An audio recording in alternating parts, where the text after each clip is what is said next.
It is Saturday, January 26, 2019. My name's Anthony, and I'm here with Michael, and this is TimeLaps, the podcast where cars and watches are the focus, but tangents are often the reality. Let's get into it.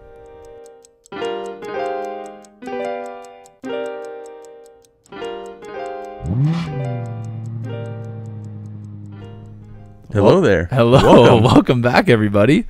So it's been a while since we've last recorded, but we are back, and we are joined today by a longtime friend of mine and a new friend of Mikey's, Mark Teplycky. Round of applause. How you guys doing? Very good, very good. Now, when we first started the podcast, we knew we wanted to have people who knew a little bit about cars and watches on, because it's always fun to toss around ideas. And as long as I've known you, you've been like heavily involved in the automotive industry. Yeah, I've been working in automotive since 2002. Oh wow! I went to school. I went to Georgian College for automotive marketing, and then straight out of school, I started working for a marketing company that strictly promotes vehicles. Whenever you need to market a vehicle, we'd come in there and we work with multiple manufacturers: Ford, Toyota, Yeah. GM, you name it. We've done it. Very cool. Very cool. And Mark, I'm just gonna ask you to kiss the mic. Yeah. when Yeah, you're I can hear that. You'll get used to it after 5 minutes. Yeah, exactly. Once we really get into it. But yeah, I know you've shown me like a lot of like photos of like you doing crazy stuff, like trips and stuff, like following shows. The first show I did back in 2005 was GM's Auto Show and Motion. That was the largest test drive event by any manufacturer, and that was across the United States. So they had all the GM vehicles. This is back when they still had Hummer. Oh wow! So we had all the GM vehicles plus their competitors' vehicles. It'd take a week to set up, and once you had that set up, we'd be there all weekend, and then we'd tear it down. It'd take like 6-7 hours to tear down. It's like 10 to 15 race trailers. Wow! So it'd take a week to set up. Plus, we had like a 200-foot tent. And this was like track events that you guys were doing, this was like a track event. So it was wow. basically you'd set up cones. It would look like one of those time attack kind of courses. Yeah. And that's the bulk of our demo or test drive events. We do that. Sometimes we'd be out on the road. So that was a consumer event. We've also done in dealership training, training salespeople on the test track. It was a lot of pickup truck intensive stuff. So yeah. I helped launch the Toyota Tundra back in 06, 07. Yeah, that's when those things were new. Yeah. Jeez. F-150, the new body style before they introduced the turbocharged V6. Yeah, but the pre-aluminum before pre-aluminum. Yeah. EcoBoost. Oh, the aluminum bodies were like the last gen. Right? Yeah. Shit. So we did that. I did in dealership training all over down in the southern states where they're really popular. Then we did a test drive event with actual towing trailers with people out on the roads, on the highways, salespeople. Who else did we have on the trucks? We had corporate as well as customers as well on the weekends.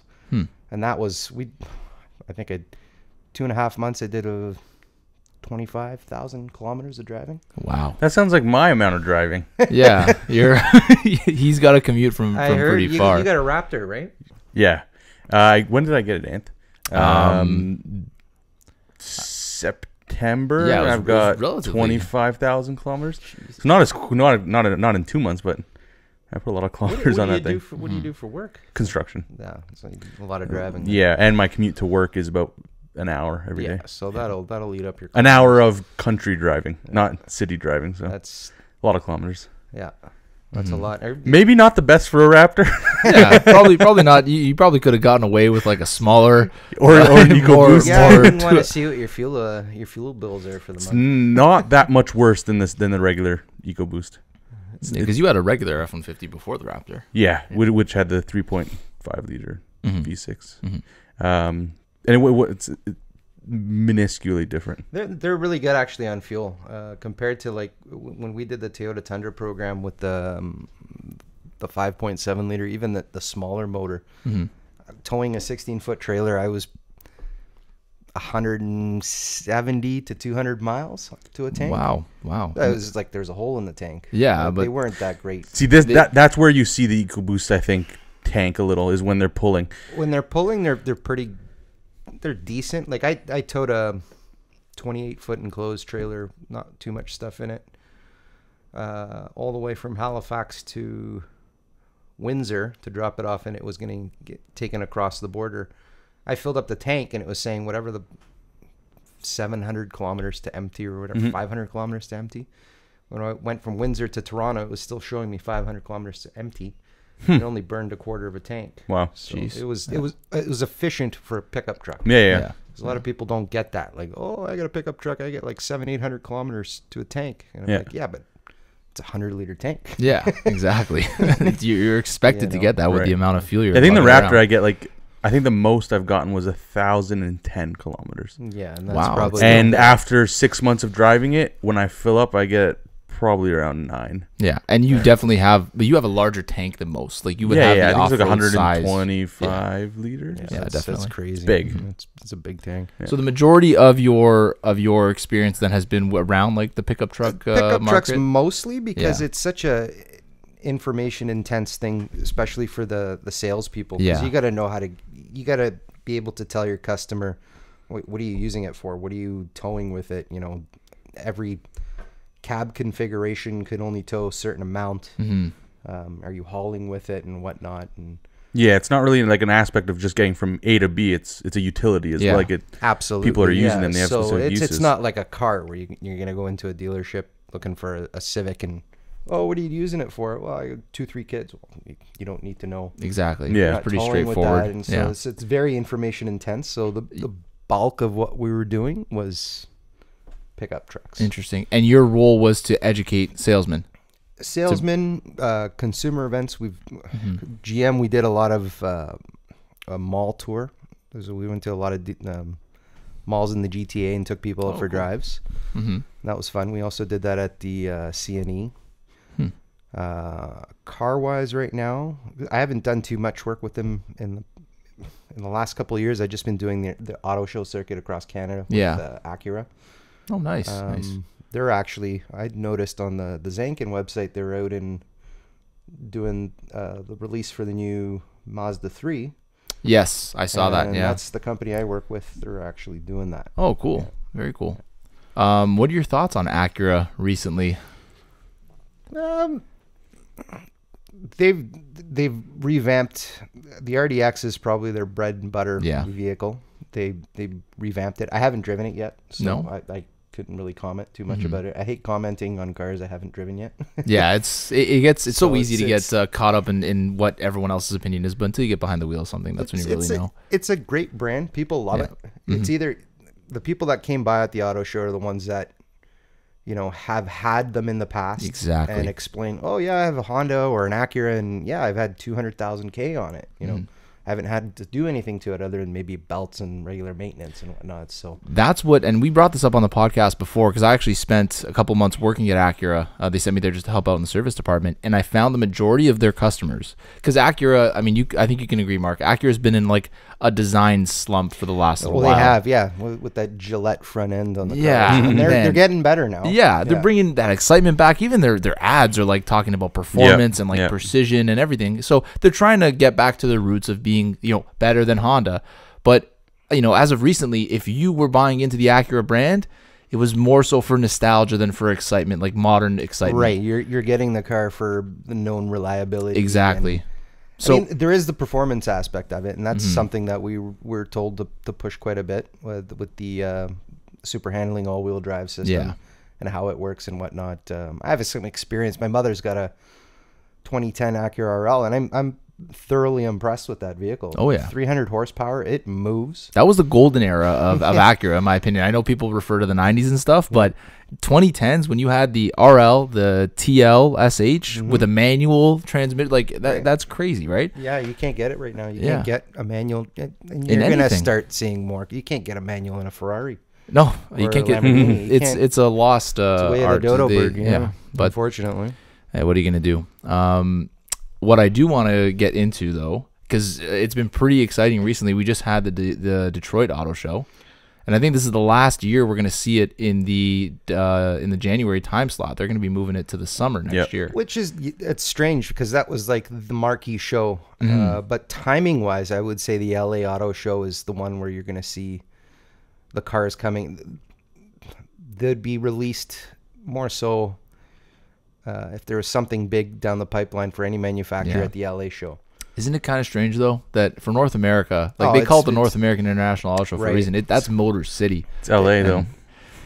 Okay, well, I mean, let's not get political here and comment on the liberal mindset and how much power they have. But I know that was like totally political, and we don't get into politics here. But no, I mean, I'm still pretty impressed with what came out of Detroit this year. I think that there was a couple of pretty cool offerings, things we've been waiting for a really long time. Before we get into it, I'm just gonna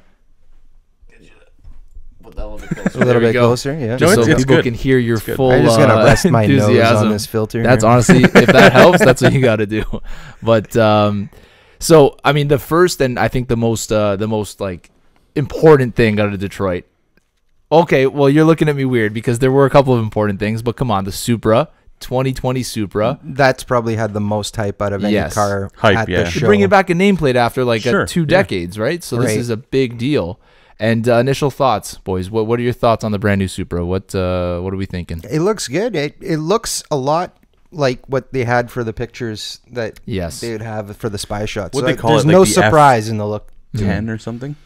I'm not sure the nomenclature for the thing, but I agree. When they released, it was maybe a year ago, they released that GT car with all the weird camo on it. This is basically what we got for the road. Yep. And I think if you liked that design, then you like it now. There's no surprise when it came out what the look would be on it. 100%. And then a lot of people, I don't know if they know, it's a joint venture with BMW. That's right. I think the car is manufactured in Austria. I'm not 100% sure about where it's manufactured. I do know that it makes the exact same horsepower because it's coming from the same power plant. Apparently, it's got less horsepower. Less horsepower. The Toyota has less horsepower. Oh, thank God we had you on the show then, Mark. Because I think I'm not 100% sure, but I remember reading a couple Instagram posts. I'm just gonna read here. So where is it here? I'm trying to look for the stats. This is the problem with my thing. I get all my research from Instagram, right? And you typically forget all of the stats. Where's the horsepower, Mikey? You're our stats man. Let's move on. Okay, it's got less horsepower. Confirmed. Okay. Well, what would you guys take? Supra or Z4? I know they're two different vehicles. The Supra only comes in a coupe, correct? And the Z4 only comes in a... So if you want a convertible, you're going to go with There's your option, Z4, right? The interior, I'm an interior guy. Interior-wise, you're getting a BMW either way. Yeah. Look at the switchgear. But they did a good job hiding all that Toyota-fying it. Yeah. And... sorry, we have to say this because we are an automotive podcast. Yes, Mark, you are right. The 3-liter inline 6 in the Supra makes 335 horsepower. In the Z4, 382.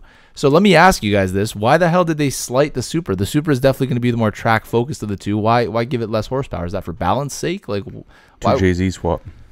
Okay, yeah. There's going to be a plethora of aftermarket stuff for sure. What did I say the other day in our Instagram chat? I said the Supra is going to be like a JDM feast to mod, and I think that's going to set the difference aside. I definitely think there's going to be a larger focus on the aftermarket for the Supra than the BMW. People don't typically mod Z4s. That's just like their demographic doesn't typically do that to their cars. But I mean, you're bringing back a car that's known for performance, and whether Toyota liked it or not, the cult following that this car has is a performance cult. So I think they kind of, I guess like modern day Toyota is more into creating cars that are balanced, right? We saw that with the FRS. In my opinion, this is just a grown-up FRS. They're focused on driving exciting cars, driving characteristics that are exciting and balanced. Right. They don't care about making the next high horsepower sports car, and that's shown here. But I don't know. I'm not that excited about this, to be honest. I don't mind the look. I think the look is totally fine. I know a lot of people hate the front end. They think it's too pointy and nosy. Kind of like F1-ish. The front bumper cover. Yeah. If you're looking at it here, it's like it's a little bit exactly F1 with that nose cone, right? Again, when we're looking at one-dimensional images, there's so many cars that I remember seeing in magazines as a kid. You're like, oh, I don't like that until you see it in person. Yeah, you got to see it on the road. You need to see like a 3-dimension of it to really. But I think it looks great.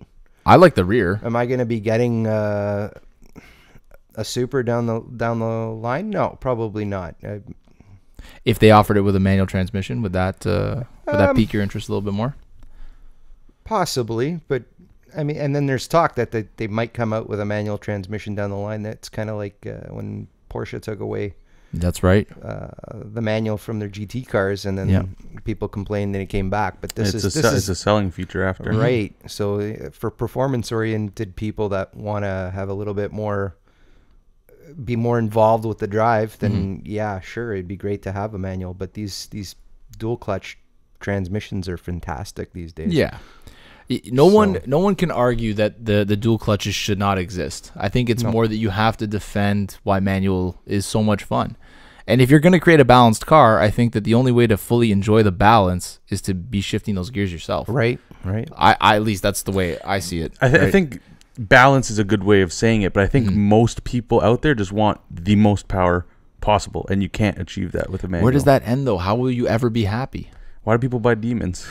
I guess I don't know. But like, it boggles my mind, these cars with that kind of horsepower. Yeah, it's just unusable. It's like having a spaceship but not knowing how to fly it. Like, yeah, you could put it and go, but where? You're gonna have to go to a Dodge. Right, but it's just a matter of saying you have it. I think that's the culture. People, that's the millennial culture. Yeah. Right? It's a numbers game. It totally is. And you look at that.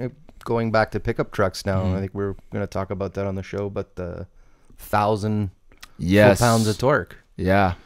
I mean, we are definitely going to get into that. And speaking of numbers, the 2020 Toyota, the first one sold for $2.1 million at Barrett-Jackson, Arizona. Yeah. Ridiculousness. I mean, I remember when this generation, the current gen Mustang came out, and it was all the hype. It was like the 50 years of Mustang, right? And it sold at Barrett-Jackson for some crazy amount, and it was just a regular GT.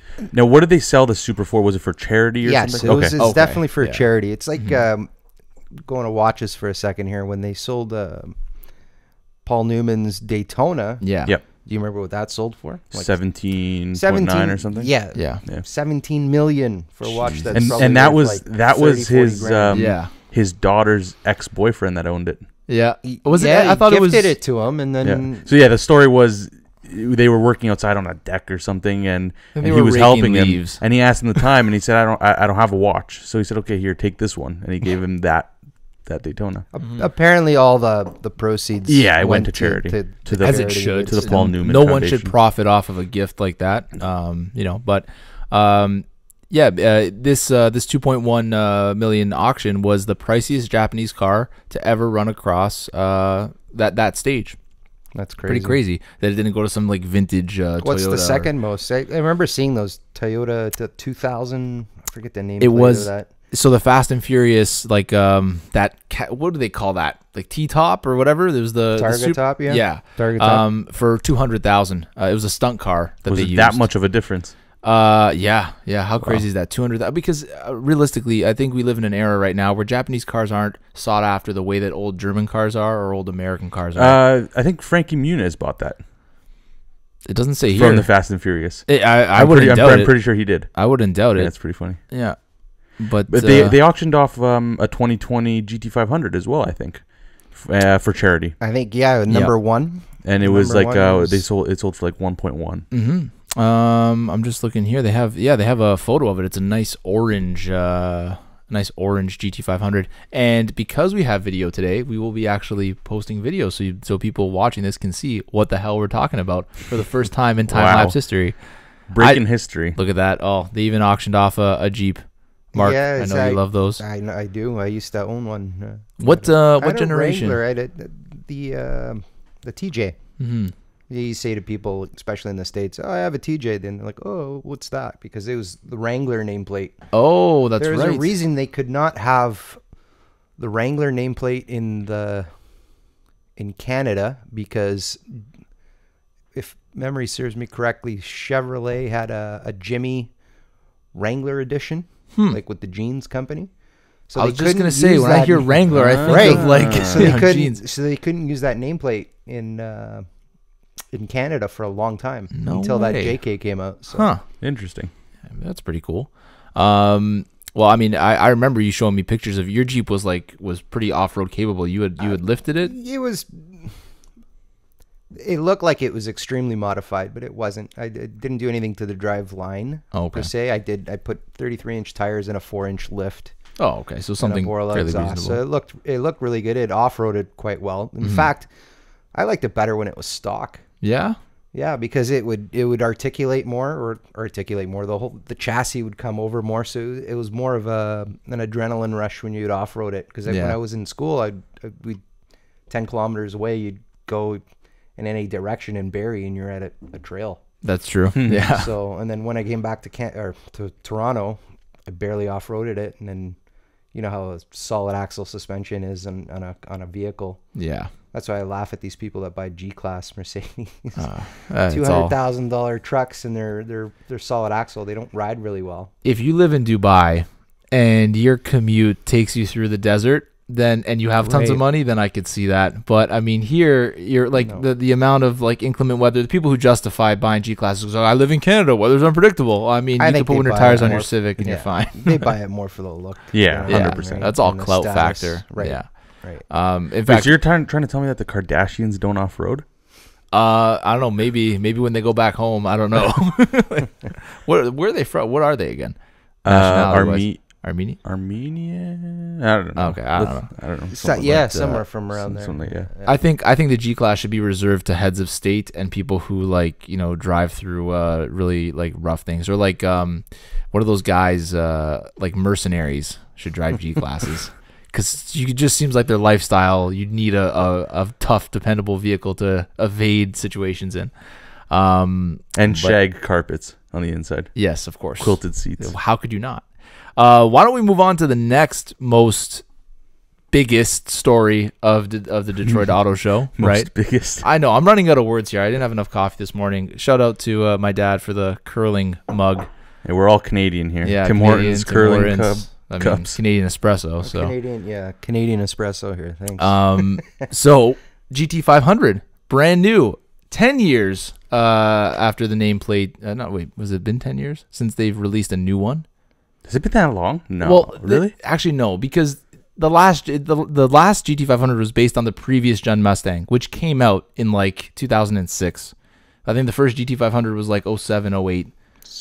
Something along those lines. I never really followed the we've had Mustang too close. Yeah, we've had refreshed Mustang GT500s because the 08 model, for example, had under 500 horsepower, I believe, like 490. And then by the end of its run in 2013, 14, I think, 14 was the last year, I believe, because then they came out with the new Mustang. I think by then it was making 660 something horsepower, which was incredible at the time. Yeah. Like the value proposition of the decade, right? So we haven't seen a brand new GT500, in my opinion, for just over 10 years. Right. An all new. So this is the first GT500 to have independent rear suspension. They stuffed the 5-liter Coyote, which I said... Yeah, you predicted that. A year ago. I didn't predict they were going to use it, but I said they have two choices. They're either going to put that incredible Voodoo motor from the GT350, the flat-plane crank motor, which I did a terrible job of describing the other podcast. Mark actually corrected me there, so I'm going to let you tell us what flat-plane crank really is. It's the degree of how the actual connecting rods would come into it. So flat-plane would essentially the easiest way to describe it you're having a cylinder fire at the same time on both banks.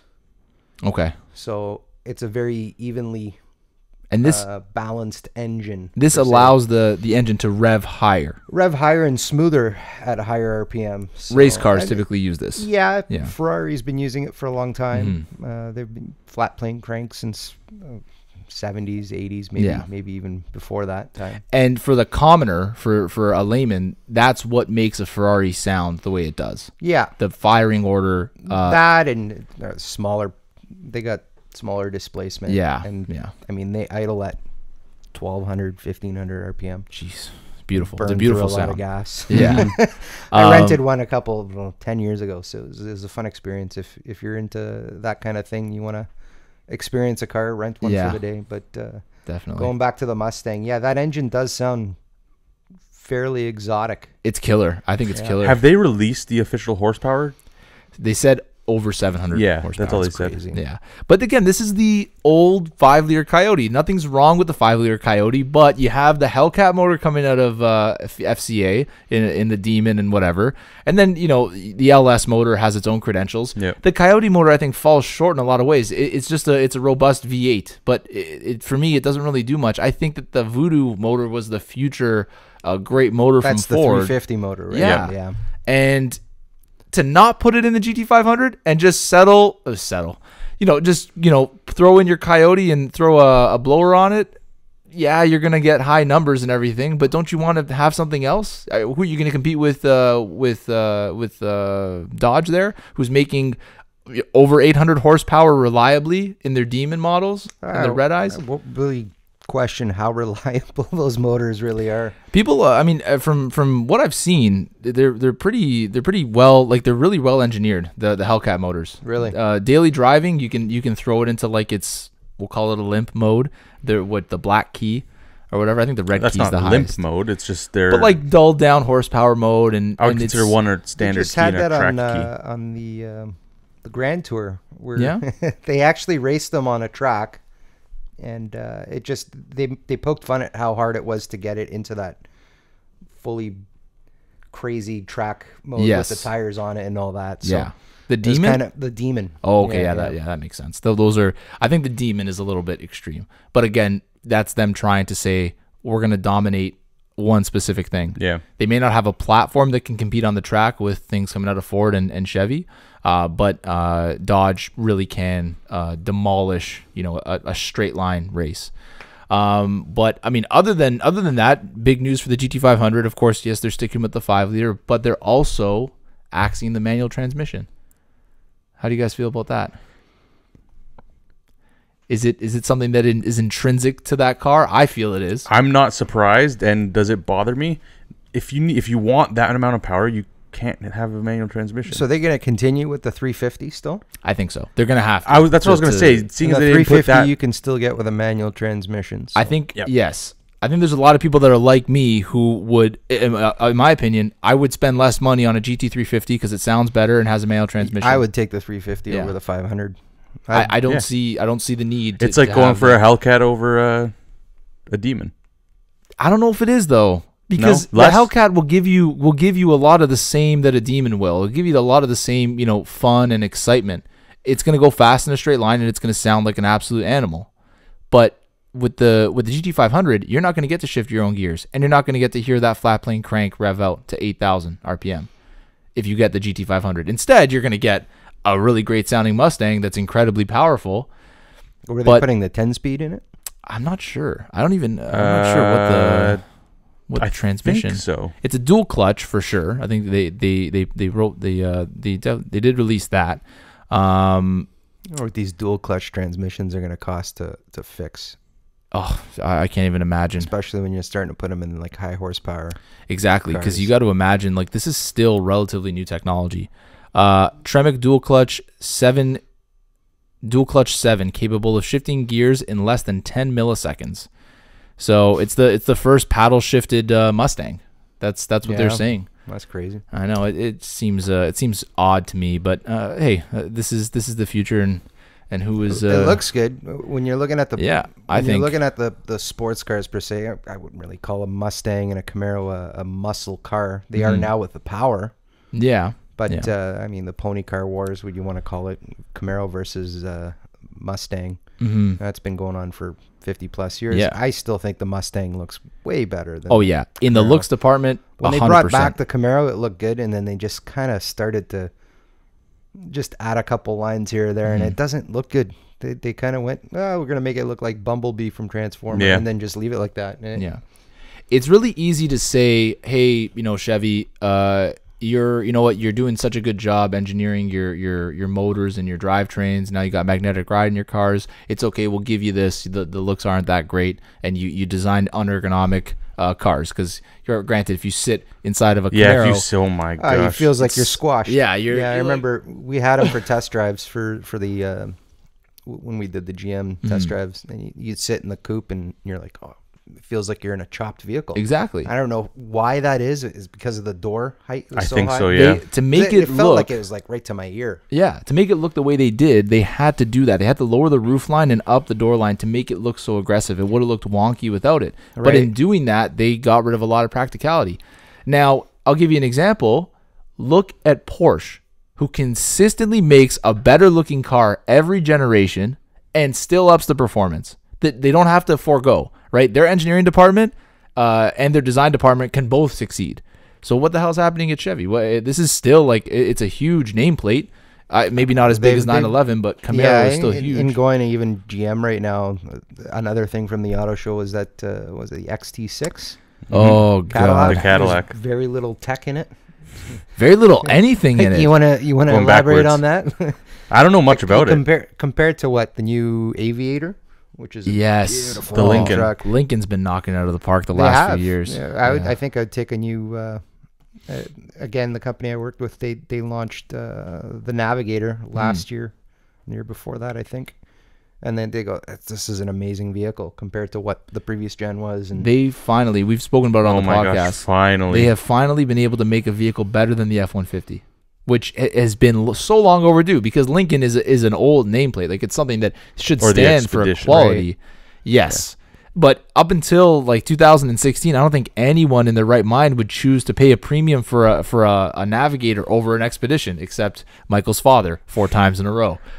But, was it 4 Lincolns that he went through? He had from the Ice Cube Navigator, we'll call it. What year was Yeah. that? Probably like 2006. The Are We There Yet Yeah. Navigator with the All the way to the cat 24s. whisker. Oh my God! Yeah, he had the cat whisker once. Yeah. Oh God.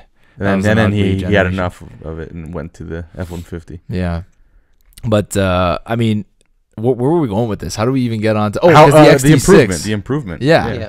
No, I mean, when I saw that XT6, you know what it reminded me of? It reminded me of GM just before the recession in 2008. Oh, Like, boy. just a All right. boring I worked blob. I represented GM at the auto show during the credit crunch and trying to explain that what's going on with the bankruptcy. Oh, People Jesus. legitimately asking us like, "Well, what's going to happen with my warranty on the car and all this?" They thought the company was completely going to shut down. Like, it was. They were there. They were there. They were close. Yeah, and then the they only were. company that didn't have to take. They took money for other things. Ford did, but they Yeah. didn't actually have to declare bankruptcy. Exactly. And and you know what? As little of a caveat as that is, it makes a big deal in public opinion, in the sphere of public Absolutely. opinion. People, automatically think, well, Ford weathered that crisis better, even though they may have, who knows what they may have done. You look at GM Canada right now with them leaving Oshawa, or the planning to leave Oshawa. How pissed off they are. I don't want to sound like an old we Canadian gave you guy, money to but keep you here, and now you're Exactly. leaving. So yeah, it's a big deal. That again, the realm of public opinion is so important. There are probably a million factors that contribute to that, and I'm pretty sure GM, like Ford, is totally axing their small car department. They're going just to SUVs and then their sports cars. But Ford isn't pulling out of Oakville. No one said anything about that. So No. why is GM pulling out of Oshawa? This is an entire community in town based around this car plant. Again, bigger factors at Well, play they're here. leaving what 5 plants are being axed I think so. in And GM. it's all the across cars. North America, and then they're going to be moving a lot of that production to Mexico. Cheaper labor elsewhere. Apparently, they're supposed to be with that new trade deal. Mm-hmm. They're supposed to be paying the Mexican labor force more money, something around like $14 an hour or something like that. I think so. And I can tell you something. We at Honda, we have cars made in Canada, Japan, and Mexico. Yeah, the Fit. And yeah, so the Fit and the HRV, Yeah, right. The HRV too. HRV as a vehicle made in Mexico has the most fit and finish issues. Oh, I remember that. How many compared to any cars had to vehicle. get buffed out and Buffed out, panels misaligned. I had a guy at one of the shows, one of the salespeople. I never saw a picture of it. He said there's cars with bullet holes in them. Apparently, they're shooting at these I could imagine they're rebels down there. Trains. Yeah, Well, they're stuff trying. going missing on them. Yeah, but they weren't the first batches that we were getting. It was like, oh, don't order a black car. Yeah, Don't, definitely. how about you get a silver or a white car, sir? Yeah, you won't notice anything. You won't notice the imperfections as much, right?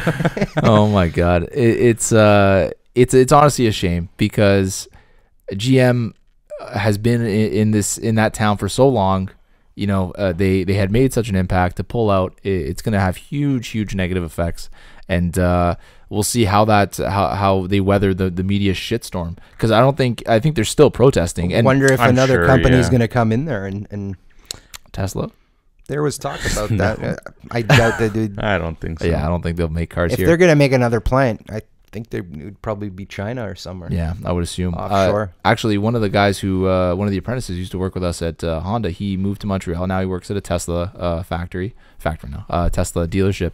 And he said, Tesla boutique. Tesla boutique. No, it's actually a dealership. Oh yeah, they do have like the one in dealerships. Oakville. Yeah, They have one now at Sherway Gardens. Has a walk-in. They do. That's I've been that's in a there. boutique, but they have legitimate dealerships now. Yeah, like standalone dealerships. Yeah. Now, one thing that Tesla, Which I think they should avoid because they should kind of see the future and stick to in-store shopping rather but than you still have huge dealerships. in these markets, in Canadian markets, you still have a lot of like old school buyers. I guess who so. wanna go in dealership. They wanna need a haggle. place a one-stop shop to bring the cars in for any kind of. A lot of people think that there's not much maintenance on these cars, and there isn't compared to No, definitely not. But there's different types of maintenance. Oh, and my friend everything. had one. She had a Model S. I think it was a 75D. Long story short, got written off. But I asked her, like, what's maintenance like on these? And she's like, well, if I have to do, they'll do a brake job. So you're replacing pads and rotors, and they are maintaining the electric motors, cleaning them out. It's a $7,000 job. Holy moly. Jeez. And how So- often do you have to do this? I don't know. Probably not as often as a regular car because of that regenerative braking. Yeah. That was one aspect of it. She said there's certain fit and finish things she wasn't too happy with, and she parks her car outside. So in the wintertime it would be, super cold. She goes, yeah, I'd go from like 300 kilometers roughly range, which she said she never saw. And in the wintertime, be lucky to get like 70 kilometers of range. It would say Jeez. 150 and you'd get to like downtown Toronto, like a 10 kilometer thing, and it would cut the range in half. So Wow. if you have an electric car, Yeah. you better be keeping that indoors in a fairly warm garage. Acclimatized, have to. yeah. Or if you live in a condo, but I live in a condo and I don't see anybody with provisions for a hookup Yeah. Yeah. plug their car in. Even though And that would that's- be the most sustainable place to keep it Right. underground, in a controlled environment. For Canada, at least, Yeah. Now, this gentleman that used to work with us, I won't use his name because obviously he still works there, but he did tell us in Montreal, because of the cold, the battery's affected. Also on the models that I think the S and X both have the handles that come out of the door. They freeze. Can't even get in. Yeah, so you're locked out of your car. That's like that. They have to go on calls to go and open these people's Yeah. vehicles. Oh my like God. they're Apparently the customer service is decent. Like they'll come to you and yes, it's very good. and whatnot. Yeah, I've seen the trucks. They have like transit vans. Yeah. And I'm like, what do they do? They come right to you. Like if you have like need like yes, any type of service, not they'll come to forget, your driveway and They may be new, but they're selling a premium product. You're spending They over still 60 are, grand yeah. I would on hope so, yeah. almost all of their models. You can touch almost $100,000 Yeah. on a Easily. on a fully loaded yeah. like Model X, like Mm-hmm. P100D, whatever it is, you're over 200. Yeah, it's crazy. It's I enjoy the brand. You know what I don't enjoy? The fanboys. Oh my God. I had a guy come in the other day talking my ear off about his son's Model 3. Dude, shut up. I don't want you to suck you ever- Elon Musk's dick for have an you ever hour had a and a conversation in the mirror about Honda with yourself? half. Wow. I do not go that far. And Honda has credentials that you can boost. Tesla's great. What Elon Musk is doing is great. But if someone's just gonna suck his dick for an hour and a half, it's like, oh, gee, like there's other things. I tried to bring up that People new are truck. passionate. There's They're there's passionate actually because it's the talk about in vogue passionate. thing. There's a guy. There's a jeweler I follow, Ben Baller. He made Ben a Ben Baller. Baller, Ben Baller. He made a ring for Elon Musk, all diamonds and stuff, just as a gift. Here you go, because I like your work ethic and what you made. And that's crazy to me. Like, here's this, I don't know, probably $50,000-$60,000 ring. Yeah. Jeez. my God. Just because he appreciates what he's been doing for the world. But let's move on to another exciting thing. And of course, Detroit, land of the free, home of the brave, right? They're gonna release trucks. Did I say that right? Okay. They're gonna release some pickup trucks, and probably the biggest star in the pickup truck segment, because it was long overdue, I think, for an update. The Ram heavy duties, famously 1,000 pound-feet of torque coming out of their new. It's a diesel engine that's making this level amount of torque. Yeah, you'd have to have a diesel. Yeah, definitely. What are you guys thinking? This is the one that was the star of the show, is the Longhorn Laramie. When you talk to people about pickups, the ones that are usually getting them, and the reason why they're getting a lot of Rams have been selling well is the look. People are buying it for the look. I agree. They're not buying it because, it's got 4 independent coil suspension all the way around instead of a leaf springs in the rear and all that. I drive an F-150 myself, and I always said if I gotta get a heavy duty truck, I'd go Ram, just because the look, it's so like beastly.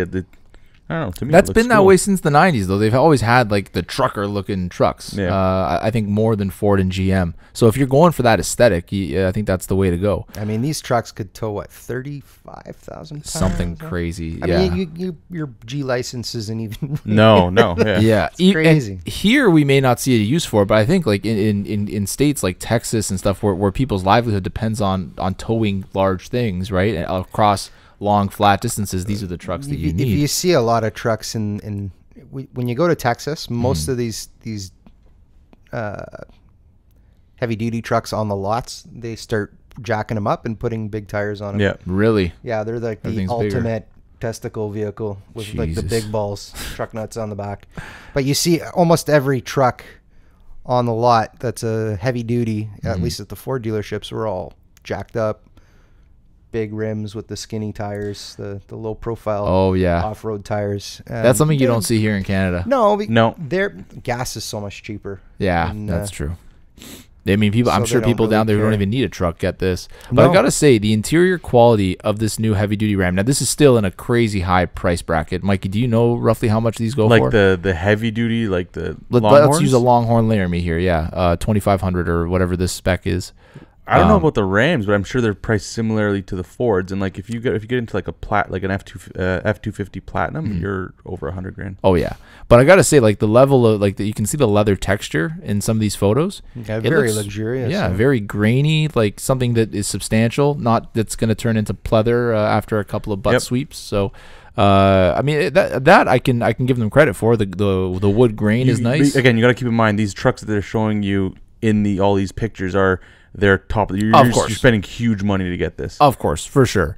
But does Ram showcase the best in the off-road? Not the off-road. In the heavy-duty truck. Sorry, I know I was touching hollowed ground there.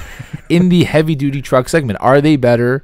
Does this truck offer more in the way of quality and performance compared to a similarly equipped F-250 in the Platinum range, or whatever Sierra Denali 2500, whatever they got coming out of GMC? I don't know. I haven't driven. I've driven only F-250 XLs. So base model F-250s. Mark, in your vinyl experience? interior. Oh god, I had to drive I missed the boat picking pickups when I drove. It was the F-150. I had the contractor's edition vinyl, AM/FM radio. That was those it. are the ones I know. I had to drive it from Detroit to Jesus. Dallas. Oh my god! With, and it was. I didn't have vinyl seats. I had cloth seats, but I mean rubber floors and all that. It was just base model, right? Yeah. Like, these are trucks you buy roll up windows, still It's available. a fleet truck, right? Yeah. Oh my gosh. Well, I mean, and then you can get into something with I remember you showed me your dad's truck. Yeah, when you first got the Platinum, all the cameras and all that. It's crazy. They're luxury vehicles now. That's been the biggest. It's a luxury vehicle. Yeah, when we talk about automotive leaps, obviously you have electric cars that have become so crazy, but the stuff that they've put into pickup trucks over the last 20 years is incredible. And people will buy it, right? Like if you own a business and you need a truck to work in Canada, you'll spend the money on a mobile office like this because it suffices and it does everything you need it to do. You got to go on a long drive, put on your butt and back massager to keep you to keep you loosey goosey. Not Does the Raptor does not have it. It would has seem useless every in the platinum Raptor. option Yeah, except that. it would seem useless to have that. I was a little bit disappointed when I didn't have it. Why'd you get a Raptor though? Just the look? Yeah. That's Well, what most yeah. people. Yeah, it's an awesome I'm looking too truck. scared to take it off road. Like I'll go like lightly off roading in like flat ground, like dirt. It's like a Baja truck. but- It's not. I'm too scared to try anything with it. Really? You'd get stuck. You'd It's probably too get expensive stuck. to Wow, take I it. think you should still have fun. Yeah. I already damaged Trails it would be once. too narrow. Yeah. Oh god, Trails that would was be too narrow for scary. it. Yeah, So- no. Yeah. No, that's don't something know. definitely if you can find, like, we don't live in a climate where there's any kind of Baja terrain, but you Yeah, know what I no. would do if I were you? Drive across a frozen lake as fast as possible. I would try that. That would be pretty cool. Yeah. Unfortunately, our weather in Well, Ontario doesn't permit that. What are you doing so this much afternoon? anymore. We'll head up to the cottage. We'll rip across Simcoe. Actually, my dad's snowmobiling there right now, and Yeah, apparently the lakes are frozen. they got it though. They're So- always frozen. Yeah. You know how Up cold it is there, up there? if it's like negative 10 below, Yeah. usually it's thick. But Hey, yeah, I think you you that's only- the snowmobile. I think you only need like something stupid, like 3 or 4 inches for a transport truck to be able to go over it. maybe I've a car. seen it. I know I've seen it. No, yeah. They Not crazy. stand like driving. So the weight is dispersed over like a Right. very small so period of If time. you're stopping on it, Yeah, don't stop. yeah, definitely. But it was something maybe 6 inches.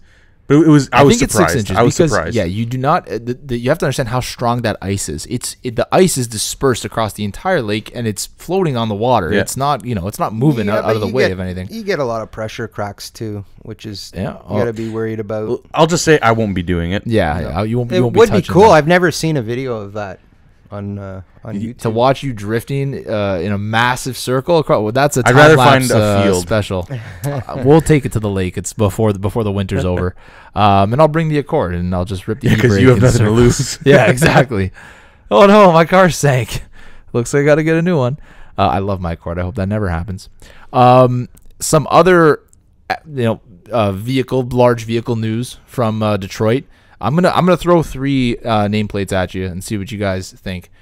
The all-new Explorer ST, the Cadillac XT6 we already spoke about, and the Kia Telluride.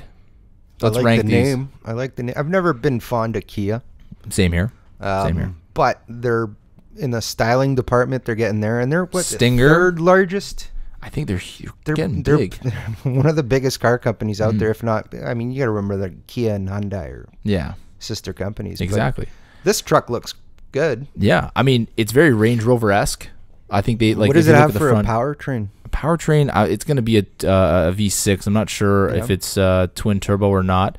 They said the interior has a GLE vibe, and honestly, it does have that vibe. I think they did a great job with it.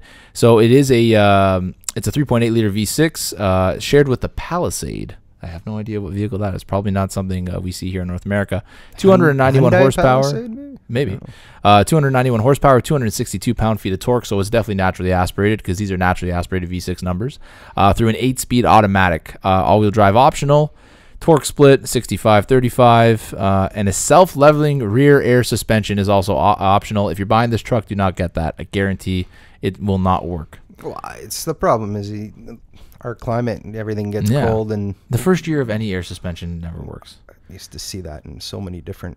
I worked at an Audi dealership, and you'd every once in a while we'd see a dropped A8. Oh, sitting yeah. there.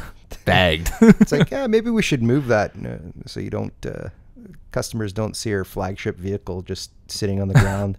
All aired out. And that's I guess you get that kind of problem in all brands that are using air Navigators. suspensions and Yes. yeah. So my mom's car, she has the GLE 43, and the only way to get the performance to get to an additional performance level was to get the air suspension. Right. So we got that, and I'll be honest, you go into air suspension thinking it's going to be comfortable. It is not.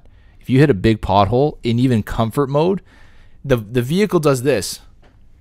Really? You gotta It's not like a boom boom. It's more like a okay. I got to correct for you. It feels I like think the that's things- because the GLE is so bulbousy and heavy. maybe, but that's been Like my only in experience the with air Range Rover, you suspension. don't feel that at all. Yeah, it's probably crafted a lot better in the Range Rover than it is in the GLE. But when you put it in sport mode, it's nice, or Sport Plus, because it's nice and firm. But in comfort, it wallows. The direction you think the car is going to go in, you go the opposite way. It's not predictable. Maybe it's the geometry of the suspension. I don't know. Maybe. I think I'm very let down by that vehicle. But anyway, hopefully the next iteration will be better because it is due for an update. Now, the reason why I wanted to bring up the Kia Telluride, did you say you like the name? I think it's an awful name. The Telluride, no, it's like a ski resort. So I thought the name. Is it? Yeah, that's Okay. why. Maybe we just don't understand it. It sounded like something from Norse mythology to me, like Thor Ragnarok, Yeah, Kia Telluride. Telluride, Colorado. So the skier families will be like, oh, it's a cool name, probably. Okay. And the look of the car looks good, but I think it looks great. Yeah, I think the fact that this was released at the same time as the Cadillac XT6, which Cadillac XT6 had some hype around it. People wanted to see something other than an Escalade come out. Fell short in terms of the luxury components that you can get in the vehicle, which is strange. Yeah, I think that who in their right mind would choose that thing? Like I said, it reminds me of recession GM, just a blob. Right, you're right. There's nothing intricate or interesting about it, especially when you have the Escalade out there, which I think the Escalade looks great. They kept they stuck to their guns there. I think they did a great job. But no, this XT6 falls short. Nothing exciting or interesting about it, and it's from a premium brand at a GM, the most premium brand they have. So that should be a showcase of technology and design language. They fell short. So we'll see what happens with them. What are you guys' thoughts on the Explorer ST? I actually haven't even seen any pictures. Let me pull one up for you. So they released. Hold on, how do you spell Explorer here? There we go. My dyslexia is kicking in. Oh yeah, the Ford Exploder. Bad gateway. Interesting. Gas 2.0. Who would have thought that website was going to be a bad gateway? Let's go to Motor 1. 400 horsepower from this, Mark. Keep that in mind. So you got a 400 horsepower Explorer, but it's just an ST, right? So the look isn't going to be drastically. It's going to be more of a sports package than anything. Yes. And I think if they were to create like an RS, yeah, then that would be like. Do you think this nameplate will ever receive an RS? I know I've been saying nameplate a lot, but it's my favorite word of the day. So. Well, who else, like other than European brands, who else competes with like a Jeep Grand Cherokee? SRT and then track. Yeah, you know what? The fact that there's a Trackhawk that gives them something to go after. One thing I do want to show you, Mark, is the mega controversial screen. So we all know that Explorers look like cop cars already because they are cop cars. Actually, I think when they released the first look of this car, it was something that they said they were using the cop car version. Yeah. I mean, because I'll be honest, the regular Explorer, this is the regular one. I don't like the look of it at all. Really? I think it looks ugly. Yeah, but when you put a black grill on them, I usually always let off the gas when I see these things on the road. It's that's not a cop car. It scares you. You think you're about to drive in. This is the regular screen. I'm trying to find the. And then you want the cop laptop spec. Could they make the vents any bigger? What are the vents looking like? They're huge. Holy moly! They took the F-150 vents and tilted them horizontally. Inside is not meshing with that. Exterior, and it's got that same. It looks like an interior for a sedan. Or even a rental car. To be honest, I'm not. But I'm trying to find this massive screen, Mikey. Do you have a photo of it? That gigantic. They basically put a cop car laptop inside the car. I don't know how much I can move this, but here I think Mikey's got it pulled up there. Oh, look at that thing. They took the Dodge Ram screen and pulled it out of the housing. Yeah, it's stuck it on their dash. Pretty much, yeah. That's crazy. It's big. Now, granted, I mean, it's people may like that, right? Teslas are known to have large screens, and people consider that one of the upsides of that vehicle. But I just don't know how well it works in a Ford Explorer ST. Because isn't it supposed to be like a sporty vehicle? Why is it showcasing this? It's so impeding. I think I don't know, maybe you got to sit in it. Yeah, but I've never been a fan of and you see it on a lot of cars now. Mercedes does it. Everybody does it. The screen is kind of an afterthought. Yes. Where it sticks out. Yeah. I mean, even Honda's been doing it lately. Just a little. Almost all their vehicles. Yeah. But you know what it is? I think that the quality of small tablets, and that's what these things are, has increased tenfold, right? And the cost of them is probably exactly quite rather than substantially lower. Rather than muddy up their dash design, all these automakers would rather just make a really clean dashboard, and stick a little screen on the front of it, because it's so thin. It doesn't need to be inside the dash. They can put other things behind there, so then they just stick it on top. And you know, in some cars it makes sense. The Civics, it's a touch screen, right? And I believe the Accords as well, it's a touch screen. In the Mercedes vehicles and BMWs, it's not. It's just a nice screen. These giant touch screens that they're making with all the buttons and functions on the screen is too much. I'm a tech guy, and I think it's too much. It's too hard. It's too much to think about. Right. Knobs are so intuitive. Switches are so intuitive. Tactile. You got a tactile feel. You really got to memorize this thing. You can't use it without looking. You have to look. Well, remember when a few years ago, Cadillac released the was it Vue? I think it was called VUE. It was their I think you're right touchless touch system. It wasn't a screen. It was basically like gestures, like BMW has. Yes, gestures, and you would have to click on basically a blank slate that would illuminate different things. But that's not intuitive. You'd have to stare at what you're looking at to actuate it. Right. You know, that's almost impossible to use functionally. But I think they axed it. I think the system has been updated multiple times, and then they have something else in place for it. But I think of those three SUVs, the Telluride, ST, and the XT6, those are probably the most popular and talked about SUVs at this show. I mean, how would you guys rank them in terms of interest? Given that the Cadillac is probably the more expensive option, we'll throw that at the bottom. Yeah, I'd probably go Explorer. For performance? Yeah. I want to see how the Telluride, because it's the first year of this vehicle, so I want to see how the consumer reports are when it comes out. But I would agree with you. The Explorer and then the Telluride, I think, are in the same thing. But you know, this is Detroit. This was 2019. So what do you guys think overall?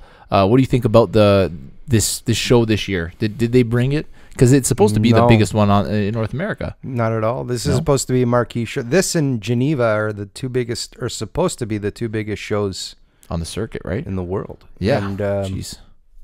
Maybe there's just nothing exciting coming. Were left out? You had a list right there. So, people who didn't show up to Detroit 2019, Audi, huge. Really? BMW, huge. Really? Mercedes, huge. Volvo. Are they waiting for European? They just don't care to Rover. come? Porsche, Jaguar, and Land Rover. Or is this something to say, screw you, Trump? Ferrari, it could be political reasons. Okay, look at all these European. I think it might be tied towards that. Something to do with him. Because wasn't there something where he said he was going to put taxes on all those cars? Huge taxes. Yeah. So maybe that's something saying, okay, fine, you want to do that, then. But why Detroit? Maybe they're going to show up to LA. Like there's something about Detroit. So the organizers, it says the organizers have opted to move it from January to June. So I think it's more about timing, just like being the first, having that time slot right at the beginning of the year. It's they're not selling a lot of cars at the beginning of the year. Right. This is a downturn in the market. Yeah. Very early in a model calendar year. Exactly. To do June. Yeah. That would be interesting. And plus people are paying off their holiday debt right now. They're not going to go out and buy cars. That's what these shows are really about, is to sell cars. It's not just for press guys to jerk their dicks at the new models. The Detroit Auto Show will now be in June, correct? Well, that's what they're opting for next year. Yeah. Next year? Or did I read that it was happening twice in the same year? No, I think it's going to be 2020, like the next year. Okay. I thought I read somewhere that it was the first time for it to happen twice in 1 year, and maybe that's why they didn't come to this one. I forgot to hit record. That's fine. Well, yeah, that's fine. That's fine. Oh, we're gonna redo that? No. Let's keep going. Okay, all right. And we're back on video after. It's a good thing you realize that now, not towards the end. Oh. Yeah, exactly. And we have 30 minutes of a slideshow of just us. Still pictures. I'll cut the mouths to go open. That would be funny. We'll just put a little thing saying Anthony forgot to record. But anyway, so yeah, no, I mean, honestly, I agree. I think that given the fact that not a lot of people showed up, look at what we've had to talk about. We've had to talk more about, just two big cars and a couple of downfalls, and of course a truck. When this is Detroit, like this is what we would talk about if it was like a smaller one. But no, this is supposed to be Detroit. So the fact that all these European automakers didn't show up, like you said a little bit earlier today, it's like an entire hall. That's like taking out one of the halls at the Toronto Auto Show. Just axe it. We used to, when I was at the Toronto Auto Show, you'd always, when the Camaro was coming out, oh, why isn't it at the show? Why isn't it? Oh, because at the same time, the Chicago Auto Show would be going on. So we wouldn't have those kind of marquee cars there. But exactly. Yeah. I don't think you would have so few people coming when if you had an entire hall like that many manufacturers. It was a big deal even going across the Canadian auto show circuit in Vancouver. Mercedes, I don't even think to this day still, or the last couple of years, have not been coming to the show. That's huge. Which I don't want to sound like a, labeling that market. You get a lot of Asian people that live there. Yeah. They love their luxury brands. And when they found out, where's Mercedes? It's not at the show. They were disappointed. And that's only one brand. Can you imagine? All those European brands? Yeah. All the luxury European brands not showing up to a show. The cars listed here make up a huge percentage of the market. So, I mean, the fact that they didn't show up is kind of ridiculous. But there's a line here, and I'm reading the CNBC article on this. There's a line here that I think kind of makes sense. Automakers are hosting their own events or online reveals rather than compete for attention at the show. So let's take the political side away from it, the fact that Europeans aren't coming to the North American International Auto Show. But, now in this age, do you guys foresee that happening? A lot of automakers pulling out? Because it's a lot of money to put on these events and to deliver cars and transport. Like huge. Even for the Canadian Auto Show, I've only worked the Canadian circuits. And the amount of money we spend, I mean, just to staff it alone, uniforms, and then it's in the millions of dollars just to set up just to make the stages. And they keep those stages, like you've seen Honda and Acura. I think they're coming out with new ones for this year. Maybe not this year or the next year. And they recycle that stage for a couple of years. I can imagine. And then you're talking about the revolving, the whole layout. Yeah. Of it, right. Yeah. It's something that I think when you think about auto shows, especially the Toronto Auto Show, because that's the one I have the most experience with. You're going there. Some people actually buy cars at the auto show. Like you can spec out the car, you can talk to product specialists, you can buy a car, put a down payment on a car if you want to. And I think that is the push, is that they're going to show their product and hopefully cause an influx of sales, because people get to sit in the cars and it's all the hype of the auto show, these beautiful big lights, and product specialists. It's a one-stop shop. Yeah, you can go and take a look at all the cars you're potentially looking at. And I would say the majority of people that come to the shows are there because they're going to be buying a car within the next year. That's why when I was a kid, I always wanted to go to the auto show. My dad would tell me, I'm not buying a car. Why would I go to the auto show? Okay. The other big thing for manufacturers is they get a lot of data cap. That's a big thing for us at the shows, is they push it. They'll capture information. Oh, okay, sign up for a contest to win something, or, whatever it may be. We're giving away like small little $80 prizes every day. Really? At Honda and Acura, I think it was. And I never won one thing. I've signed up for a million things. Or you sign up for a bag, for a freaking bag. I remember the worst was FCA. It'd take a while. You'd decline to get more info, and it would be like 3 or 4 times before they would stop sending you spam. Jesus, oh my God. But that's a big thing. Data cap is like, that's their biggest ROI. But so please, return on investment on there the we go. auto show. Yeah, I needed a breakdown. Of course, return on investment. But so then we got to ask ourselves here, in the digital era that we're in, is that return on investment worth all the shit they got to go through to come out to these shows? I mean, maybe their market is more of an online consumer, and if the Tesla model is showing us anything, you don't need a brick and mortar store to sell cars. No, and even them, they didn't show up to the Detroit Auto Show as well, I don't think. I don't think I don't think they really come to auto shows. Do they? No, I don't think so. At the Toronto Auto Show, they had a trailer outside. Like a vendor. They didn't come into the show. Yeah. But even them, they released their cars at the factory, I think. Really? So I've never seen them at an auto show per se, unless it was Detroit. Detroit, I think they had been to that auto show. From what I've seen, they've thrown like when they released what's it called, their new sports car. They gave Roadster. like the Roadster. they had it at like an old factory. It could have been their factory, I don't know, but they had like, it was like a press event, like, you know, like a popping, like it was a party. Yeah, it was like Apple-esque. Exactly. Yeah. Right. So it's very different. And then hey, all credit to them. I'm sure it's working. It's a new way of going about it. But this is interesting because this is supposed to be one of the biggest or the biggest auto show. It was the marquee show continent. in North America. And maybe didn't live up to all the second hype. or third biggest in the world. I think Tokyo, Geneva, and Detroit were the big 3 auto shows. And now you have more manufacturers coming to the Toronto Auto Show.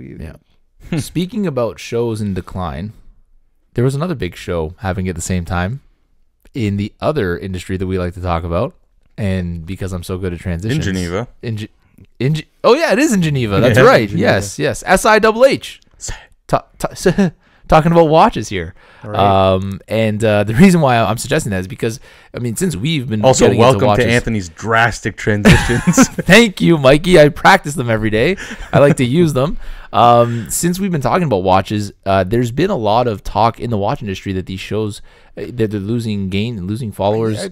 People are pulling out because the watch industry is changing. The Basel one was Basel World was a big one. But that's jewelry and watches, right? Yes. Yeah. But I think So Basel's it's probably like the biggest one. I think. More commonly known, I guess. Yeah. Again, I'm not a huge expert on this, but SIHH is like the beginning of the year showcasing the top brands and what they're going to release. Exactly. So we have some pretty cool stuff that we want to talk about. But before we get into that, we're going to do the wristwatch check we always do. And why don't we start with our friend Mark here? What are you wearing on the wrist today? Oh, this is I got this watch when I was 18. This is going back almost 20 years now. It's just a Seiko Kinetic. It's nothing fancy. I think it's titanium. Oh, not cool. 100% sure. But it's a great watch. I can take it off. I had to get the you'd call it a movement in this watch because there are moving parts in this thing, right? It is quartz, but no, it's quartz. No, I don't even think it is quartz. It's kinetic. So it charges. It spins I think Seiko calls it mecha quartz. I don't know exactly, to be honest. Okay, that's the only thing I've heard about that kind of technology. You take it off your wrist, it can go up to a month without having to change the time. I know there are newer ones you could take it off for a couple of years. It will actually stop the hands. Then you push a button and it'll turn them back on. So it like conserves its energy. Right. It disengages the drivetrain and keeps an interior, timekeeping mode. Yeah. It's pretty cool. One of many watches I have. I have a bunch of Swiss watches and just watches I got from like my stepdad and my dad's old watch, but it was nothing fancy. But that's the watch I'm wearing today. Oh, cool. It's like so you would consider that like your beater. This is the one I wear all the time. Your daily driver. The daily driver, and mostly because I'm always like OCD with seeing how long you push the one button on it and it would show you how much of a charge you have. It sweeps 30 seconds and that tells you it's a fully charged watch. Oh, interesting. So I'm always OCD when it comes to that. That's pretty cool. It goes down to like 5-second sweep. That's pretty cool. So once you push that button, then what happens to the second hand? Does it eventually go back or it just waits till it catches? No, it just waits till it gets to that point. Look at that. Yeah. That is pretty cool. I've never seen something like that. And that's like a very analog way of telling you your pretty much your charge. That's like, cool, right? Yeah, it's just using the second hand and then waiting until it catches back. Yeah, we're gonna have to get a video of that because I definitely want to showcase it. In our video, but that's pretty cool. A little scratched up, but whatever. Hey, it shows that it's worn. It's my Japanese Submariner. What is the water resistance on that? 50 meters. Okay, so it's not a little bit short. Or date just. Let's call it a date just. No Cyclops though. Yeah. What else? You spoke about your other collection. What else? I got. Well, I think you posted a photo of my car interior with the Monaco. Yeah, and that's an iconic watch because that was the watch that became popular from the Le Mans movie with Steve McQueen. That's right. Incidentally, he's a Rolex guy. Yeah. So he didn't really in the movie he's actually wearing a Rolex at the beginning, and then during the race he's wearing Monaco, and that was just a big marketing thing for Tag or Heuer at the time. They were really involved with timekeeping in the 60s, right? In race, like that's what they were known for. Those Tag like stop clocks and everything. So I think they were before Rolex got big with F1 in the last couple of years.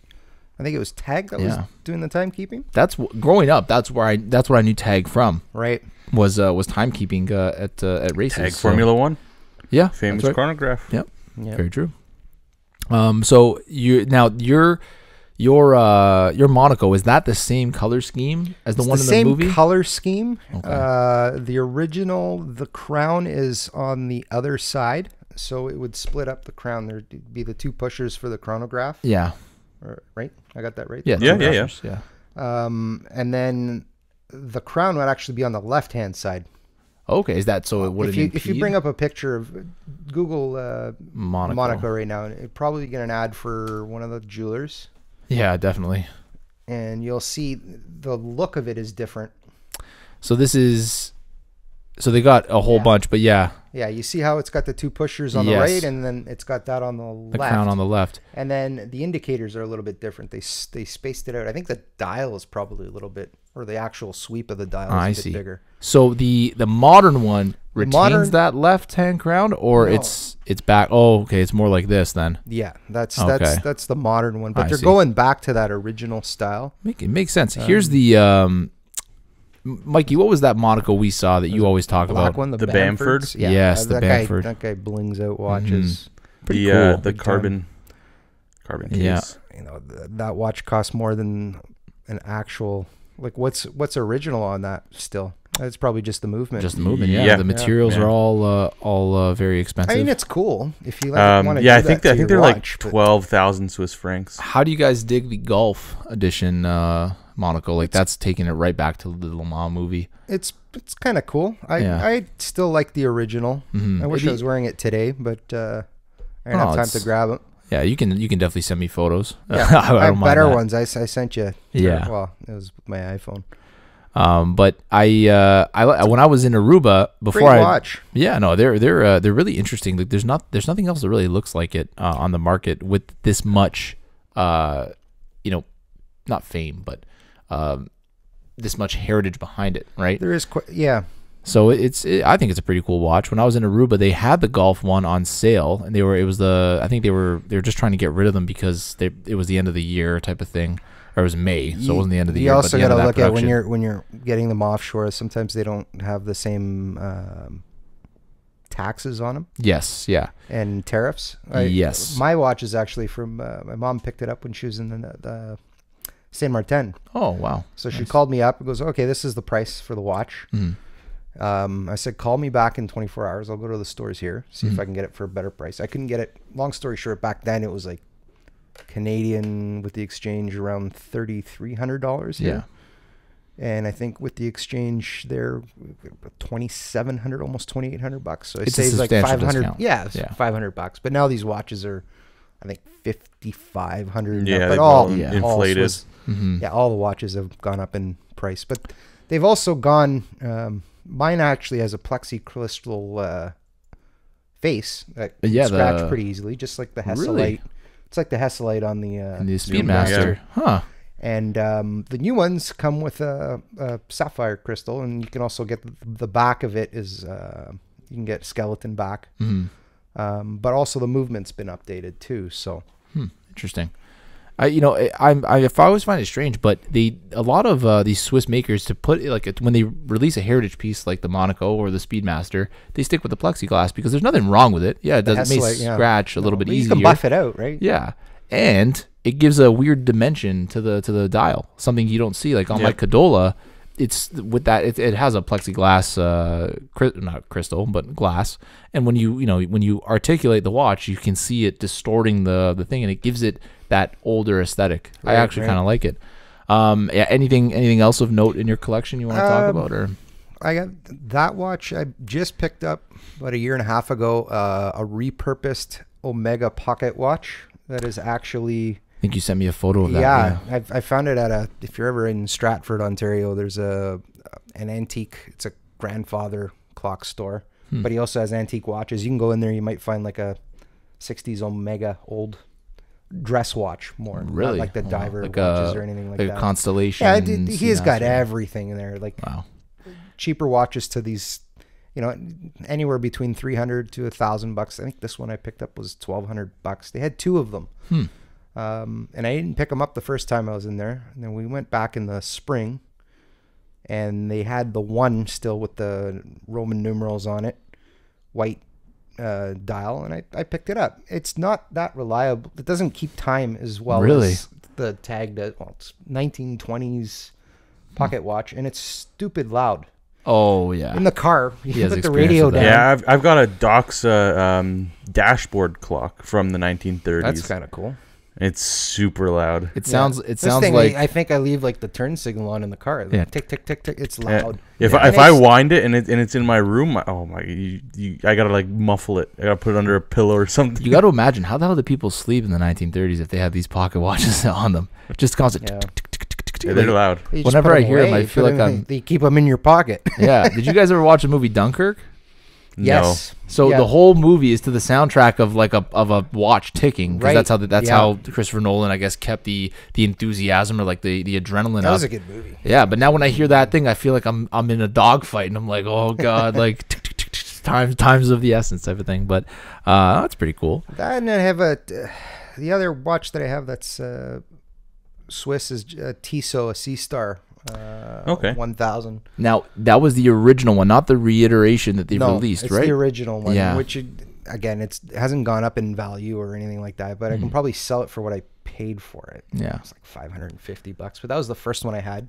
I like the Incidentally, not C-Stars. as reliable as the most reliable of the mechanical watches I have is the tag. Yeah. So I guess you pay for what you get, right? When you Yeah, start, no, for sure, for you want to sure. get a reliable mechanical watch, automatic or manually wound, you're going to be spending $5-6 grand and up. Yeah. Anything below that, like I had problems with the crown on the Tissot, fell through the barrel. Had Really? to get it serviced. Huh.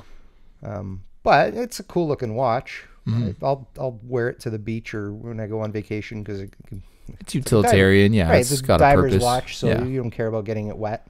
Yeah, exactly. Whereas the other watches with a leather band, you're gonna you Yeah. want to get it soaked because a leather the alligator strap on the Monaco is $500. Mm-hmm. Yeah, Clasp is tag in their straps. $500. It's crazy, right?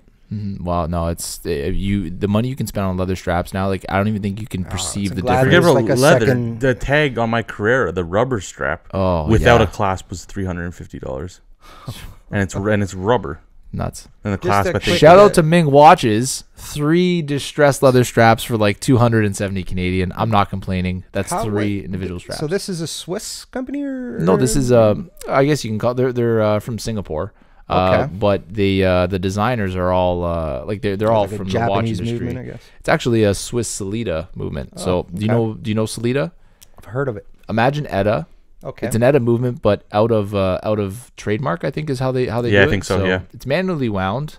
Don't try winding it because I think I winded it all the way this morning. Okay. So you may break it if you go Oh, again. it's got a cool face to it. Yeah, When it's, you turn it, it's got that Until you see this in person, you don't really get the an James appreciation. Bond Omega Seamaster editions. You remember when they came out Yeah, with those a little bit? A wave It's a dial. cool watch. Titanium, grade 5, high polish on the top, brushed on the bottom. I loved it the minute I saw it, so I'm just happy I got one when I did because that was limited production, and they've done really well since. Yeah. So I mean, we try to talk about Ming as much as we can on the show because I think they're a company that deserves recognition. Right? Hashtag Mingaristi. no. Push spring bars. Oh yes, Spring-loaded spring have you ever bars. have you ever tried to use one of these push-loaded spring bars? No, so you can take off the thing very quickly. I'm telling you, it's a revolution, Mark, and I'm gonna so the camera can see here. So you see that little. We'll depressant? show a nice big picture. Boom. Oh, That's wow. it. And just like that, you can change your strap. And it may sound trivial to people who don't often change straps, but if you get bored of your watch quickly, change a strap. You'll change I guess you everything about could it. did you alter that or that's how it comes, the strap? No, that's how it comes. They sell them, and a lot of So companies Ming do now. sells, Yeah. Ming sells So them you like could that. do that to like So like this one, this is a Barton strap. They also Yeah. sell them like that. right. Okay. Even It's way easier to change. That's even cool. there's some companies that are selling them with their watches. I forget where I saw it, but maybe it was SIHH that I saw. I think so. release. Yeah. Who was it? Someone recently. Shoot. But I think a lot of watchmakers are going to do it. They're starting to do that because it's easier to change it out. Yeah. I just actually bought a toolkit, first toolkit for changing straps. It's a good thing to have. Yeah. Definitely. It's got so many parts to it. I don't even know what half the stuff does in this toolkit. It's probably better that you don't discover it because I guarantee, like in my experience, even to change a battery, I destroy the case back of a watch just trying to wrench it off. But it's good to have little things to change spin bars, to change links, even to help out a buddy or something who doesn't know how to do it. It's really. But if you're ever looking for any straps, Barton. Is the way to go. We don't get paid for this. Oh yeah, no, we don't get paid. We do this simply for fun. But they're so good. Like this is a silicone strap, and it's just so good. Right. Yeah. They make leather ones. They make them for the Apple Watch. Mm-hmm. Yeah. A lot of companies doing that now. Yeah. But let's move into SIHH. Right. Big news, sort of. Of course, the most controversial thing about SIHH this year, the first big reveal, was the new AP code 1159. Stupid name, if I can say. I know you have an opinion on this watch, Mark. It's a nice looking watch. I think I would still take their classic. What's their classic watch? The Royal Oak. The Royal Oak. Yeah, the Royal Oak over that new watch, but they haven't really released anything. That's the thing. That's why they needed. Maybe they didn't execute it well. Yes. But I like the idea that they released something new. Because I love the Royal Oak. Yeah. But it's getting old. Like you got to freshen up. They tried with what was it called, the Millenary. It's like another. Again, if you don't know it, I'm not surprised because that's another line that they tried releasing after the Royal Oak, and it just didn't do well. Like it hasn't done well. Royal York Offshore. So that's but it's a bigger version. That's a chronograph. Chronograph. Yeah. Okay. But can I give you guys my opinion on this watch? When I first saw it, immediately let down, and I think that's where all the controversy came from. Was the immediacy. What were you expecting? I don't know what I was expecting. I was hoping that they would deliver something on the surface that was interesting to look at. And on the surface, I don't believe this watch is interesting to look at. It's a very safe play for the dial until you learn a little bit more about it. Then you learn about how interesting the case is. But the problem is you can't see that right away. Yeah, the hollowed out lugs. It's actually angular. When you look at it from the side, it's not completely spherical or round, octagonal. The hollowed out lugs, you see that now from the side angle, but you don't see it immediately apparent. Also, the sapphire crystal is double flexed. It's like flexed in one direction, flexed in another direction, double curved. Yeah, and that helps for readability. Things you can't see from a picture. Exactly. I think this is something you're gonna have to see in person, and it's something you're gonna have to wait until they release newer models and experiment with it more. Yes. The models they released 6 different ones. That's impressive. They released new calibers. Yeah, which is a good thing. It's just technically they've done well with this release. They've finally sort of broke away from their Halo piece. Now they have something else, but is it going to be a replacement for the Royal Oak? Absolutely not. It doesn't. I don't think they're trying to replace it. They're just trying to expand and diversify. Yeah, but I also think that they played it way too safe with this dial because the first thing I remember seeing was someone put a picture of one of the chronograph models of the 1159 right beside an Armani watch, an Armani chronograph. And the similarities were crazy. The subdials were in the exact same place, and yes, I know most chronographs follow this sort of design, but the indices, the numbers, the hands, there's just so many things that we've seen before, and that's the problem. When you show up to SIHH and you have one of the first releases, maybe they should have timed this release better so that they weren't under so much scrutiny from the watch world. Because like it or not, we can justify this new AP as, a great piece, and of course they start at 24,000, I think their lowest end model, all the way up to 300,000. Obviously, you're getting precious metals and stuff in there, but at the end of the day, probably at 100,000+. Oh yeah. I mean, I just think this was from a marketing point of view, this was a total screw up. Take a Patek over that, probably. Of course you would. Sorry to interrupt. 3 brand new calibers, not 6. Oh, okay. It was 6 models, I think. 6 models, calibers, 13 references, and 3 calibers. Yeah. Wow. Which again, that's impressive because they've clearly spent time developing this. And if you watch, like Hodinky did a great video with the CEO of AP, I think it's CEO. Yep. And they talk about how much time they put into engineering these watches. You can get a better appreciation for it. Yeah. But I just feel like there was a lot of pressure on AP because, you know, any watch guy worth his salt knows the Holy Trinity, right? Patek, whether or not this is still relevant, but Patek, Vacheron, and AP, they're considered in the Holy Trinity of watchmakers. So there's a lot of pressure on them to deliver their new model and for it to be really nice. And I think that the public perception here is that this thing tanked. A lot of people did not like it. It was too safe. It didn't have its own original design, despite the fact that beyond the surface, there's quite a bit there. So that's my point of view on it. I'm not sure if you guys agree or disagree with that. I believe, Mark, you said you actually were quite fond of the design. I thought it looked cool at first when you look at it because it's so different than what they usually have. Like you compare it to than what they usually have. Yes, right. I've never seen an AP with a round dial before. Yeah, right. Or a Before round the case. Yeah, exactly. But yeah, I mean, other than that, we had a couple of other big releases from SIHH. IWC was one of the biggest. They Pilots. Spitfire. Huge collection. Oh, that Spitfire perpetual calendar. I'm gonna pull it up What I right would here. This guy, the bronze Spitfire perpetual calendar. It's even got a little plane on the dial. Not a big fan of the green. No? The bronze. I'd rather go with the original. Green and colors. bronze is. I think it has. like it is something you have to be into because Right. I like The colors. I'm not a big fan of, but the watches are fantastic. Oh, yeah. Everybody. One thing I can't get into is this big crown, and I know that's the onion crown. That's a classic big pilot. It's a classic aviation thing because you need to be able to operate the crown while wearing gloves. But no one wearing this watch is wearing gloves and needs to operate the crown. And so I just Or is think flying on my plane. small wrist, it's gonna open up a vein on my hand That's when part I of the, flex. that's part of the big pilot. Even those two rivets that they have on the leather Depends right on there. where Yeah. the crown is, how high up it is, or how high up it is in the case. Like I have a big crown on that repurposed Omega, and it doesn't bug me. And I'm like, I put on the Tissot, and that has just a little square thing, and it digs into my Yeah, Really? It wrist. depends where it sits on your wrist, Right. or when your hand tilts up, whatever. I guess. Again, I've never tried on a Right. big pilot, so maybe that's something to do this year in the future. We'll see. But did you guys see one of the Spitfire models that they released? In my opinion, looks identical to a Hamilton khaki field. Oh yeah, you posted that. Yeah, I'm gonna try and find it here. Actually, Mikey, do you have photos No. already? No. I don't have anything. I'm gonna see if I can find this. You go to our.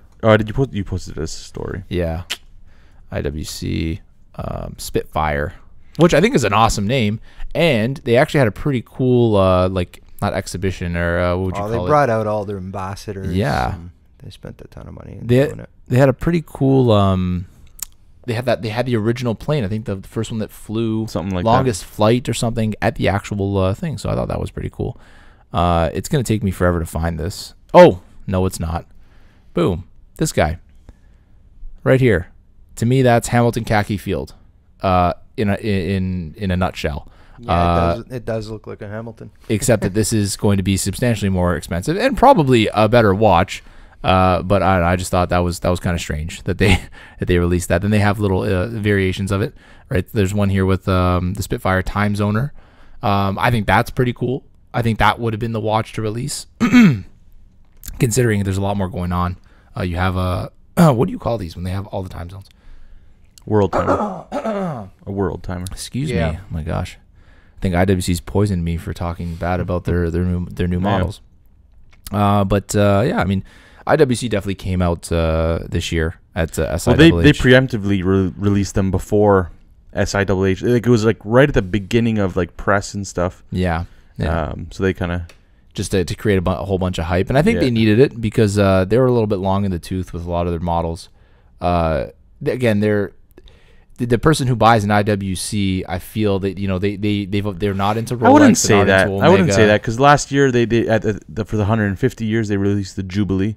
150 years or 100 years? 150. I don't even remember it. The Jubilee collection. Those like very like ceramic white dials. Remember I was showing you them? Maybe, but clearly it didn't leave an impact. So I barely remember it. No, I'm just saying, like it's not something that I can recall immediately, at least. Mikey, you brought this up earlier. The new Richard Mille. What are these even called? Bonbon collection. Yeah. Candy dials. Now for $700,000. That's it. Can I ask you guys something? I know these are crazy in vogue right now because Hollywood loves them. Floyd Mayweather wears them. Culture loves them. I'm not sure exactly why they love them. I guess they're intricate, and they are known to be very expensive. So if they you go have crazy one, with because they're expensive. Metals, the metallurgy, Yes. and they're only making like some of them are like 50. Yeah, to even 100, less. So Yeah, but recouping all the cost and the. let me ask you this, because we've seen these spikes in popularity before. Hugh Blow in the early 2010s, huge. Yeah, right? Paddock as of recent. Paddock is recent, but Paddock, I think, is a little bit more timeless in their design. What do you think 20 years from now, people are going to look at these watches? What do you think they're going to think? No, I wouldn't. Not these new ones. No. They're more traditional looking, like the one the guy from F1 wears. The McLaren. Martin Brundle, that style, the RM11, I want to say. RM11 or RM12. I'm not too familiar with those. Richard Those Mille. will definitely be the They're Richard so Milles expensive, people right? remember. 'Cause Yeah, they it's start at out of 40, touch. 50,000. I Oh yeah, and they go Yeah. upwards of millions. Yeah, Mhm. yeah, it's crazy.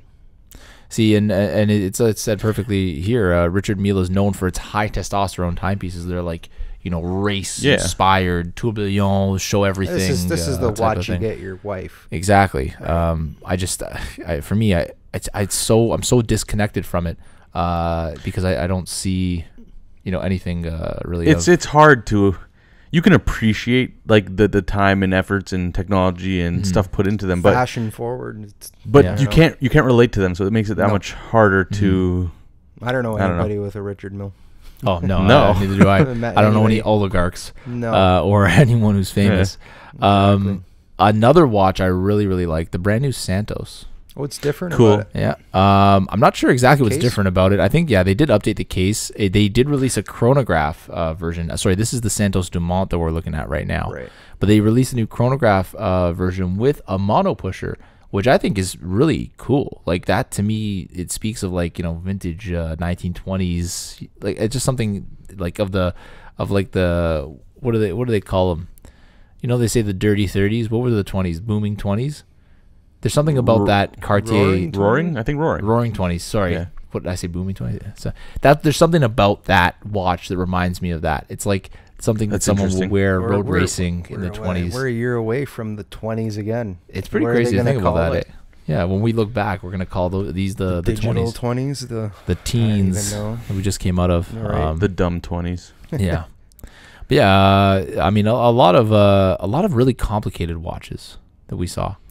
And again, like Perpetual calendars. I find it hard to find a connection with those kinds of watches because I find a connection with watches that I can relate to, that maybe I can foresee myself obtaining one day. Right. Yes. Same here. It's just a lot easier to do that. It's just when I see like a Longaisone triple split, like wow, it's great, but okay, that's the end of it. Like I don't need to look any further. The only thing that I find relevant talking about those watches is maybe the story. Like I like when Longue came out, it was nice to talk about Longue as a brand and how they're they're kind of they don't have the recognition that Patek has, but they offer crazy value in their timepieces.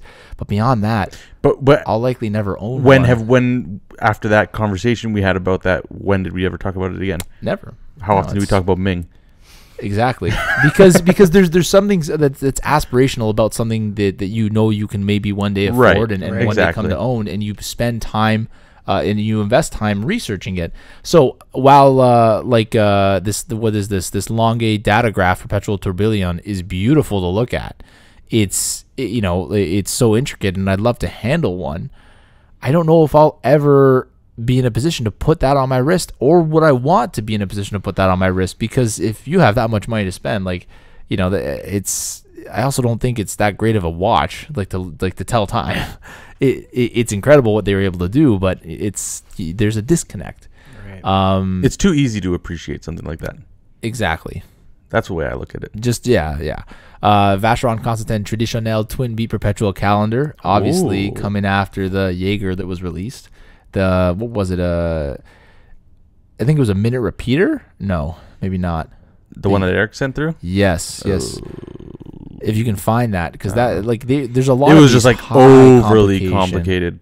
Yeah, and again, it was the I think it was the first of something, but that's what they seemed to. This show had a lot of that.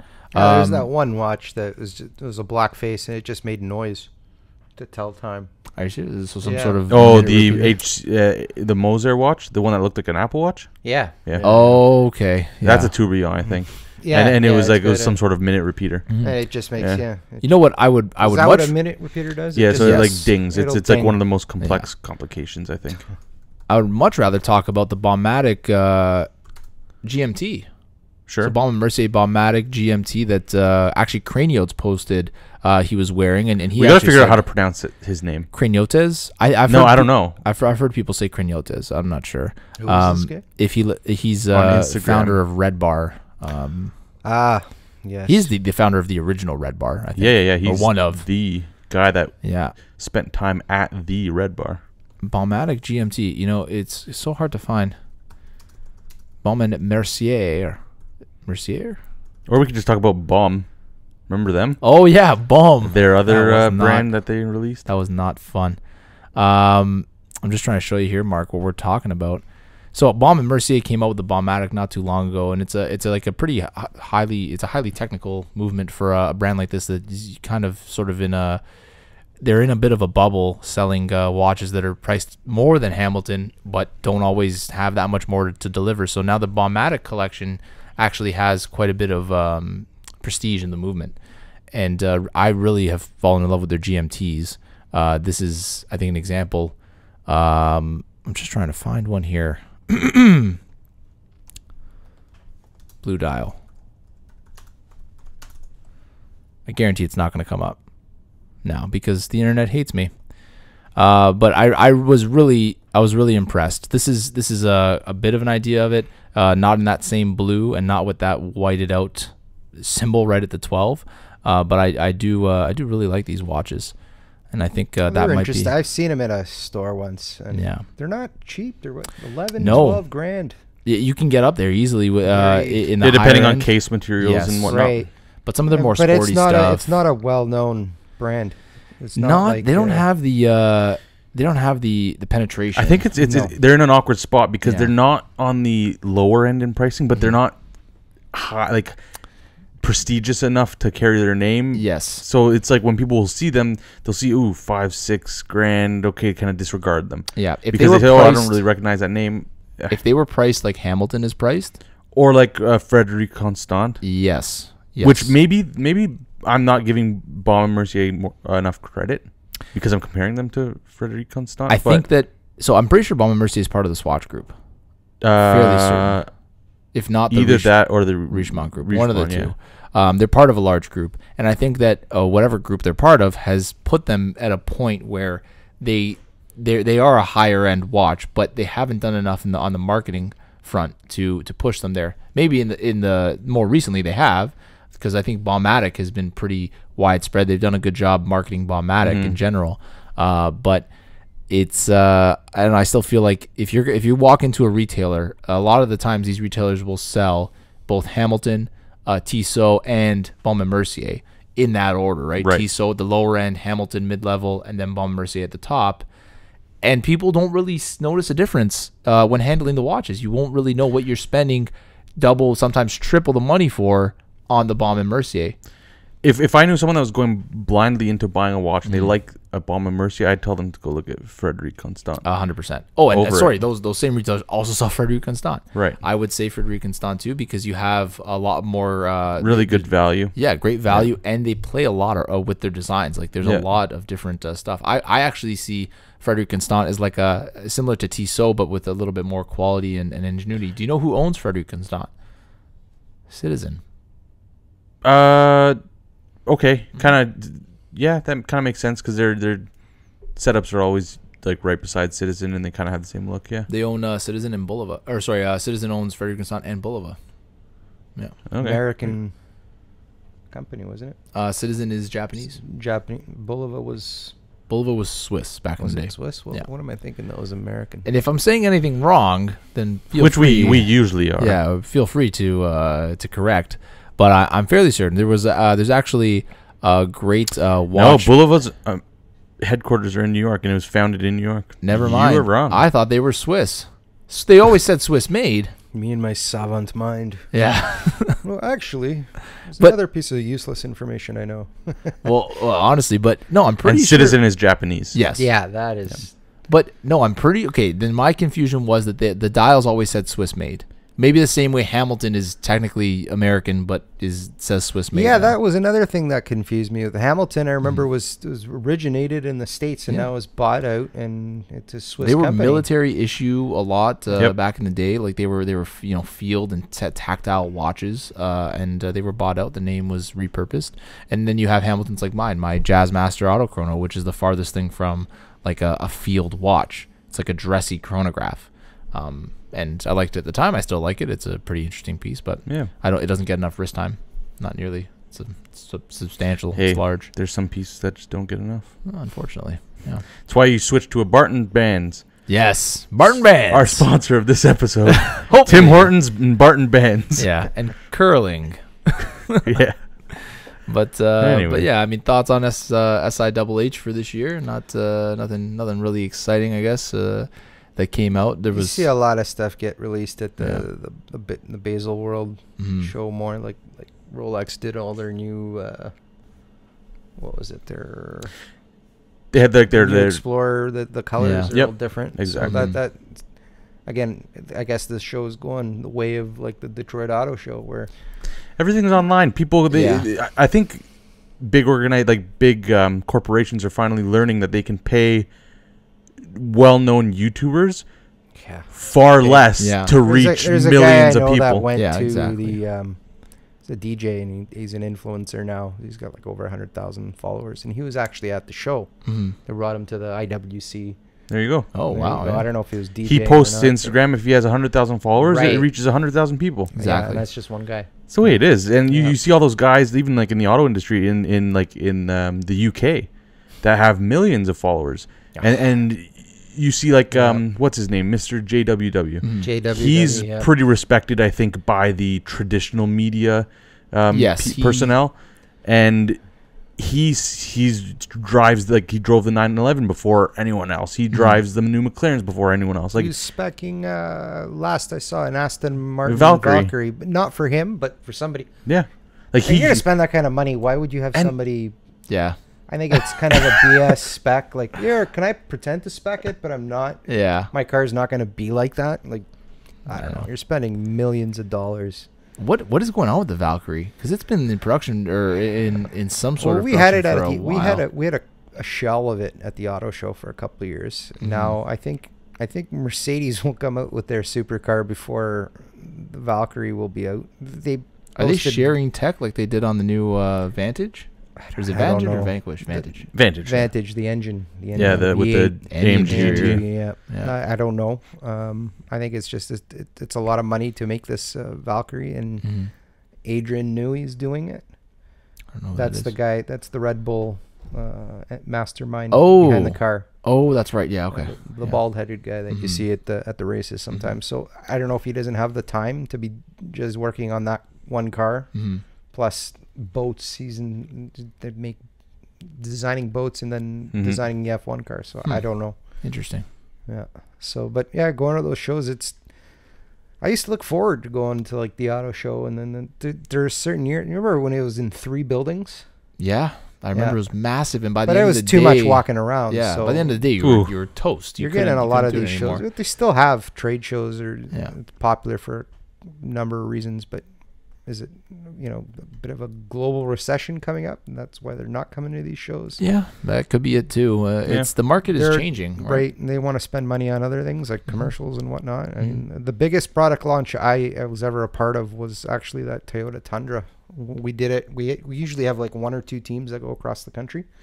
They had 16 teams. Jeez. Wow. Like 30 people in a team Wow. going across. They spent $1 billion just marketing the car. Wow. That was the rumor. That's the rumor. crazy. That was big. That was before the credit crunch, right? Yeah. It was 2006, 2007. So They must have seen. but again, internet wasn't as big, and Yeah. There wasn't as much you could do on the didn't internet. have these YouTube was in its infancy. influencers Yeah, and- there yeah. were zero influencers at that time. But one thing we didn't get a chance to talk about that I really want to talk about. Yeah, I think I know where you're going with this. The 911. Yeah. Yeah, you drive a 911. I do. on I a, do. on a podcast. We don't talk about that.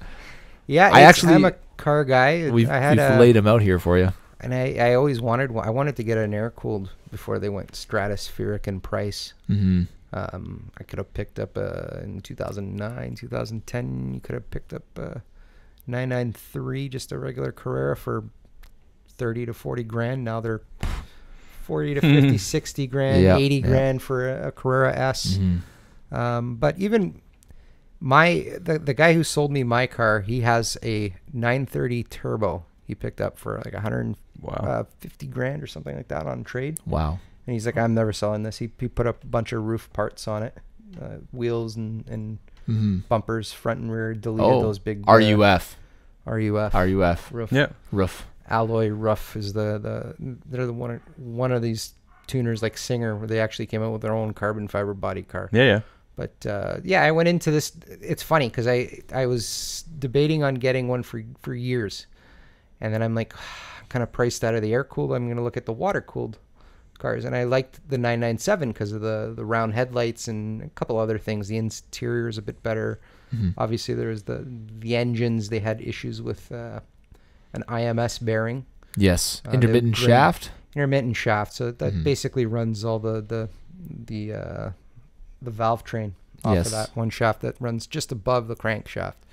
Mine had it replaced because I actually that engine didn't grenade. It had scored cylinders, which is another common issue with the M96, M97.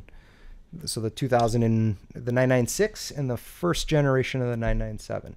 Okay. So, and that was, a big issue. I think a bit more blown out of proportion in terms of, you got to replace it, you got to fix that. Because some of the engines you'd have to actually take apart. Would you have to drop the engine out of the car? Yes. So some of them, the bearing is actually on the inside. So you can split the case apart. oh, wow. Right. Okay. Which And you never when really you get wanna these do. engines blow up, like the guy who rebuilt my engine was the shop, the head shop guy at the store I bought my car from. Okay. So they brought it in with the engine burning oil big time. Yeah. They fixed it up, sold it to a guy who ended up trading it in for an SUV. So I got they gave me all the information on it. So they're pretty legit, really good guy to work with. I used to sell cars, so I knew what to expect from a sales guy, and it was exactly what I expected. So was I scared of the motor or having problems with it? I mean, a new motor if you can get one from Germany, is $40,000 Wow. for a brand new Great motor from Porsche. if you can get one, right? The car cost me with taxes in was 45 grand. So what do you do at that point, right? And then just to repair that motor, if you were to take it apart, probably at the low end would be 10 to 12 grand. Jeez. Without replacing too many parts on the inside, right? So they're expensive to repair. There's a guy sorry to interrupt. There's a guy on YouTube, Hoovie's Garage. Have you ever checked Yeah, out? I've seen this guy. This is the guy that bought a Carrera and then sold it. So No, he goes through a bunch of. He buys like crazy- old Rolls Royces, refurbishes them. not just old. He just bought a relatively new He had Phantom. He's He's a strange cat. His Like, shtick, buying his all shtick is these- like, I bought the cheapest Rolls Royce in the U.S. It also and then cost you arm and a leg to fix it. I'm gonna defend him because I think I watch him probably the most think here at the he's a table. doorknob. He actually is a huge enthusiast, and He is, but- he works. He's actually done. If you watch his story, Vin Wiki did a thing with him, so he tells his story. He actually started off. He was a car salesman. Then he owned like a restaurant and all this other stuff, and he eventually got back to cars. It was always his passion, and his garage. He became popular on YouTube by buying these hoopties, like these out of touch cars that no one really cared about, and then just talking about them. For me, that's a true enthusiast because he's not just following a trend. He's not just buying the new Mustang he's buying crazy weird cars. You know what he did to that 911? He took it to the track, grenaded the motor, and then he figured out that yes, a crate engine from Porsche is crazy expensive. Into it. Put an LS, did an LS swap. There's a bunch of guys, that And have it done that. ran, it ran, and it did well until that grenaded on the track. I think something happened. The oil, like the oil wasn't being delivered to it. It was sloshing around too much, or whatever it was. That'll But do it. yeah, but I think he's pretty cool. I like a lot of his stuff. And he also works very closely with Doug DeMuro, so he's tapped into that another market. gem. Well, there's nothing wrong with Doug DeMuro. If you're looking to buy a car and you want to spend 45 minutes learning about it, then you watch Doug DeMuro. That's the vanilla episodes of car talking about cars. Yeah. Yeah. It's actually a guy I know. He's got a Ford GT, and that was the GT that they used for that episode. Here in Toronto. Yep. Yeah, that's right. He came to Toronto for that. The straight pipes actually named met Zach. I went to college with him. Oh, wow. So he's a car nut too. Mm-hmm. So he's got a bunch of cars, and that car was the one that was featured on his show. But Oh, nice. Mm-hmm. Pretty cool. But yeah, I feel like with the 911, your Gen 911 was kind of like a savior, I think, for the brand, because the previous gen was kind of not used like the parts. The enthusiasts. front end was the same as the Boxster, right? And Yes. the front dash was pretty much recycled from the Boxster. Mm-hmm. And when they went to water cooled and they started using the same parts on the front end from here forward, Yes. it was all the same. So from a far distance, and when it's coming down the road, sometimes you can't tell if it's a Boxster or a 996, right? Yeah. But What year is yours again? it's a 2005. It's 2005. Okay. 2004 apparently is the first year. They Yes. came out as 2005 models, if I'm not There we mistaken. go. And there was a transitional part in that year that they still had the Carrera 4S Okay. of the previous gen Mm-hmm. out at the same time as when the new 997s were coming out. And they usually come out with the Carrera and then the S. Yes. Yours is a Carrera S. Correct. So Okay. Rear-wheel drive. Rear-wheel drive. You can get a 4S too, but the main difference is in that particular model year was it has the PASM suspension. So it's flick a switch. It's got valved suspension, so it stiffens the suspension up. Well, that's pretty cool. And the Like bigger early brakes. early kind of magnetic ride then. No, it's hydraulic, but it okay. just had valves to stiffen it up, and it makes a big difference. Whenever I hit the sport button, I right away turn off the sport suspension because it's too stiff for our roads. Yeah. I've bent two wheels on my car already, Really? so That'll happen in Toronto. yeah, very easily. Anybody that's like, oh, I want to get wheels for my car, nah, don't do it. Yeah. No. I wish I had 18s on my car. I got the 19s that got the lobster claw wheel.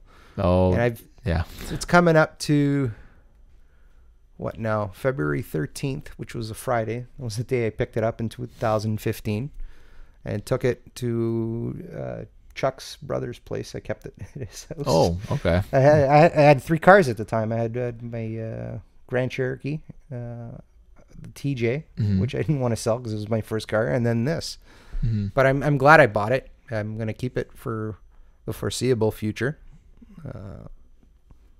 They're great cars. Neither of you have actually been in one, or I've been in No. one. I've never driven one, especially Okay. not a manual. I would. That's something that's still on my bucket That's a list. dream. Yeah. we might be able to arrange something this. That you know sounds how to cool, drive a man. manual, so that's good Yeah. because every person that. We're millennials. We don't know how to drive manuals. I It think was we funny have, when I sold my Jeep. The guy's like, "Yeah, I would take it today, but my friend doesn't know how to drive my car home." Oh my god. So I said, Hey, you know what? When I picked up my Genesis Coupe, which was a manual, my parents bought it for me, but I didn't know how to drive manual. yeah, I had a Oh, guy that bought an sat SI, on, yeah, It and didn't know. and he's like, "Can you drive it home for me?" I'm like, "Okay." it fine." sat on my driveway, and I didn't know how to drive it. Jeez. So I learned that day, and then I had to go to school the next day, so I learned hard. I did the. That's how I learned. Yeah, I did the natural progression. I wish- started working around cars and learned to drive other people's When cars. we're gonna have kids, we're not gonna have manual cars for them to No. drive on No. unless you kept the car from back Exactly. in the day. And the thing about a manual car is it teaches you, at least with an internal combustion engine, how to where the power band is Yeah. in the car, how to control the car. Like I still in my automatic Jeep, I will downshift instead of brake on the highway Really? just because it's easy. It's Just left and easier to right on pass, the yeah, Jeep, yeah. right? Just to, and sometimes because that transmission's a bit sluggish and torque converters suck. It takes all this magic and blah, nothing comes out the other side. Exactly. On an automatic car. You get into like in the Porsche, it's direct. It's quick. I mean, it's 355 horse, but it feels like a car with 500. Yeah. Right? Because there's no lag. There's no lag whatsoever. When you know where the power is, The you can get power it is instantly. there. And when it hunkers down, I remember one day I was on Lakeshore. I just dropped the clutch at like 2,500 RPM, 3,000 RPM. It's just right. It hooked up, and I was gone. Just gone. It's an impressive vehicle for the. They're not high horsepower cars, but the way they efficiently put the power to the ground, and it's. I mean, I used to, the first year I drove it more than my Jeep to work, and why are you showing off with it? I'm like, it's my happy place. Yeah. It's a half hour to and from. Yeah, exactly. You know, life's too short to drive a boring car. It doesn't have to be a Porsche. It could be, you know, Civic Si, whatever. Honda Accord. Or a Honda. Hey, your Honda. That was the only car when I worked there that I thought was impressive in terms of I love it still power to this day. wise. it's really good. I still have a great time Power-wise, driving it. The only car that they have that's got over 300 horse is the SI. Or no, the SI Type R. Type R, yeah. 306, Yeah. And still, in some ways, I enjoy driving my car over the Type R. I want to drive one of those things. Yeah. No, they're a lot of fun. There's a guy at work that's got one. I work at Canada Post now, so it's he bought one. He's like, I love this thing. I got a motorcycle and I got this thing. I'm like, oh, that's interesting. Yeah. Well, Incidentally, it's like the same price as if you compare a new Type R to my 15-year-old, 14-year-old Porsche. You know, it's about the same amount of money you'd spend. It's probably more reliable with the Honda. Oh yeah, no, we haven't had one issue with the Type Rs other than the Brembo brakes making a little bit of noise, but that's not an issue. My God, it's cross drilled. Cross drilled. I have the same thing with my car. It'll make noise when enough dust gets in there. I was gonna say it's the Toronto roads. We have salt, we have sand, we have dirt, like everything you can imagine thrown with these cars, and just terrible potholes. Yeah. terrible potholes, and they don't fix them properly. But what can you do? Yeah. Well, we are definitely going to invite you on a drive in the summer. Hopefully my bike will be good. Hopefully your Raptor won't be in the shop, and we can all go for a nice Which is crazy, because nice that Raptor's apparently as fast as I guess if not faster than my So you heard you're an avid listener then. Yes, I have listened to a couple episodes. But your car is not right now. It's fine. It's in the shop today because it's getting oil change and just maintenance. As long as they put enough oil in there, you don't limp home again. Oh my gosh, that's scary if you think about it. But see, so I think I mentioned it that day was they're telling me I need to put in at 6,000 or 5,000 kilometers oil change. Need to do an oil change. Yet they still write on the stupid little stamp 8,000. So I told them, you're an SVT dealer. If you know this, why are you? I should know nothing. You should be explaining to me. They usually will lessen. You would know this because you're in the industry. They for Canadian climate, they lower the. It's laziness though. Yeah. When the advisor doesn't, it's just laziness. Yeah. It slips up. They don't remember all the specific things. Yeah. So they just tell you, listen to the car. The car knows better than us. Yeah. Right. It's the easiest way to be. But for the most part, these dealers, like a buddy of mine complained, he had all the fluids changed in his drivetrain and his RAM, and he's like, why did they tell me at 60,000 to do it when the manual says at 100? I'm like, just go buy the manual. Yeah.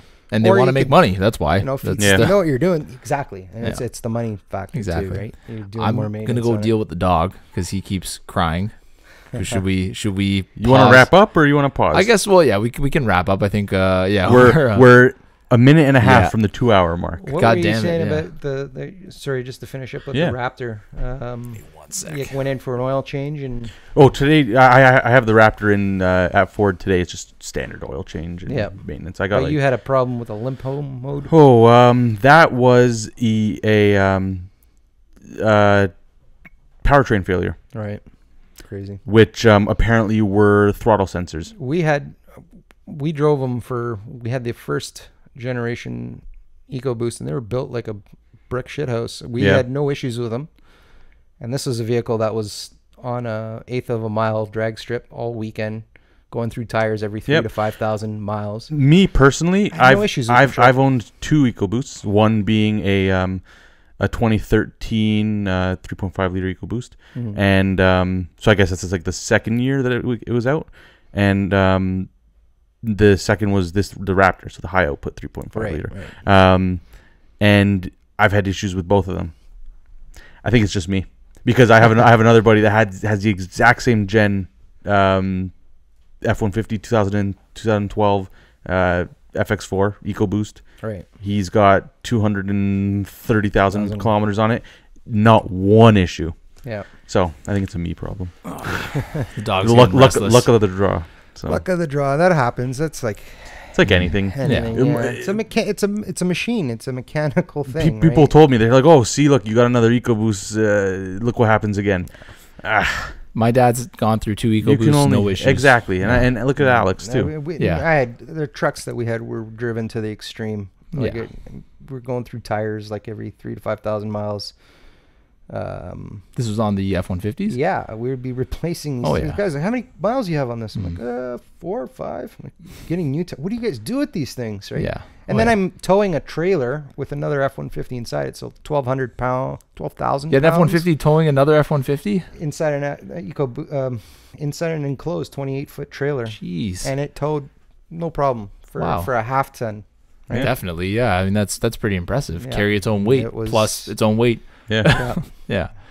But quite interesting. Definitely. Yeah, definitely bring out the cars in the summer. 100%. That's gonna be fun. Yeah, Hopefully maybe I'll take my car back from my brother for that day. Yeah, the S5. Yeah, definitely. Well, Mark, thank you for coming on the show. Pleasure. This has been awesome. Hopefully, our video recording comes We've out recorded, I think 2 or 3 times, and it's saying this time we've got something special for you guys. We've got video. And we've looked back at the footage, and it's been terrible. And we have not posted the video. So hopefully this time it works. You see, hopefully I guess you can throw in all the pictures of the stuff we're talking about. exactly. So. Yeah, so we'll throw in a help picture of Anthony when he messed up the audio, the video. This one right there. But anyway, thank you again for coming on. It's been awesome. And why don't we go get some espressos, boys? Sounds like get our day started again.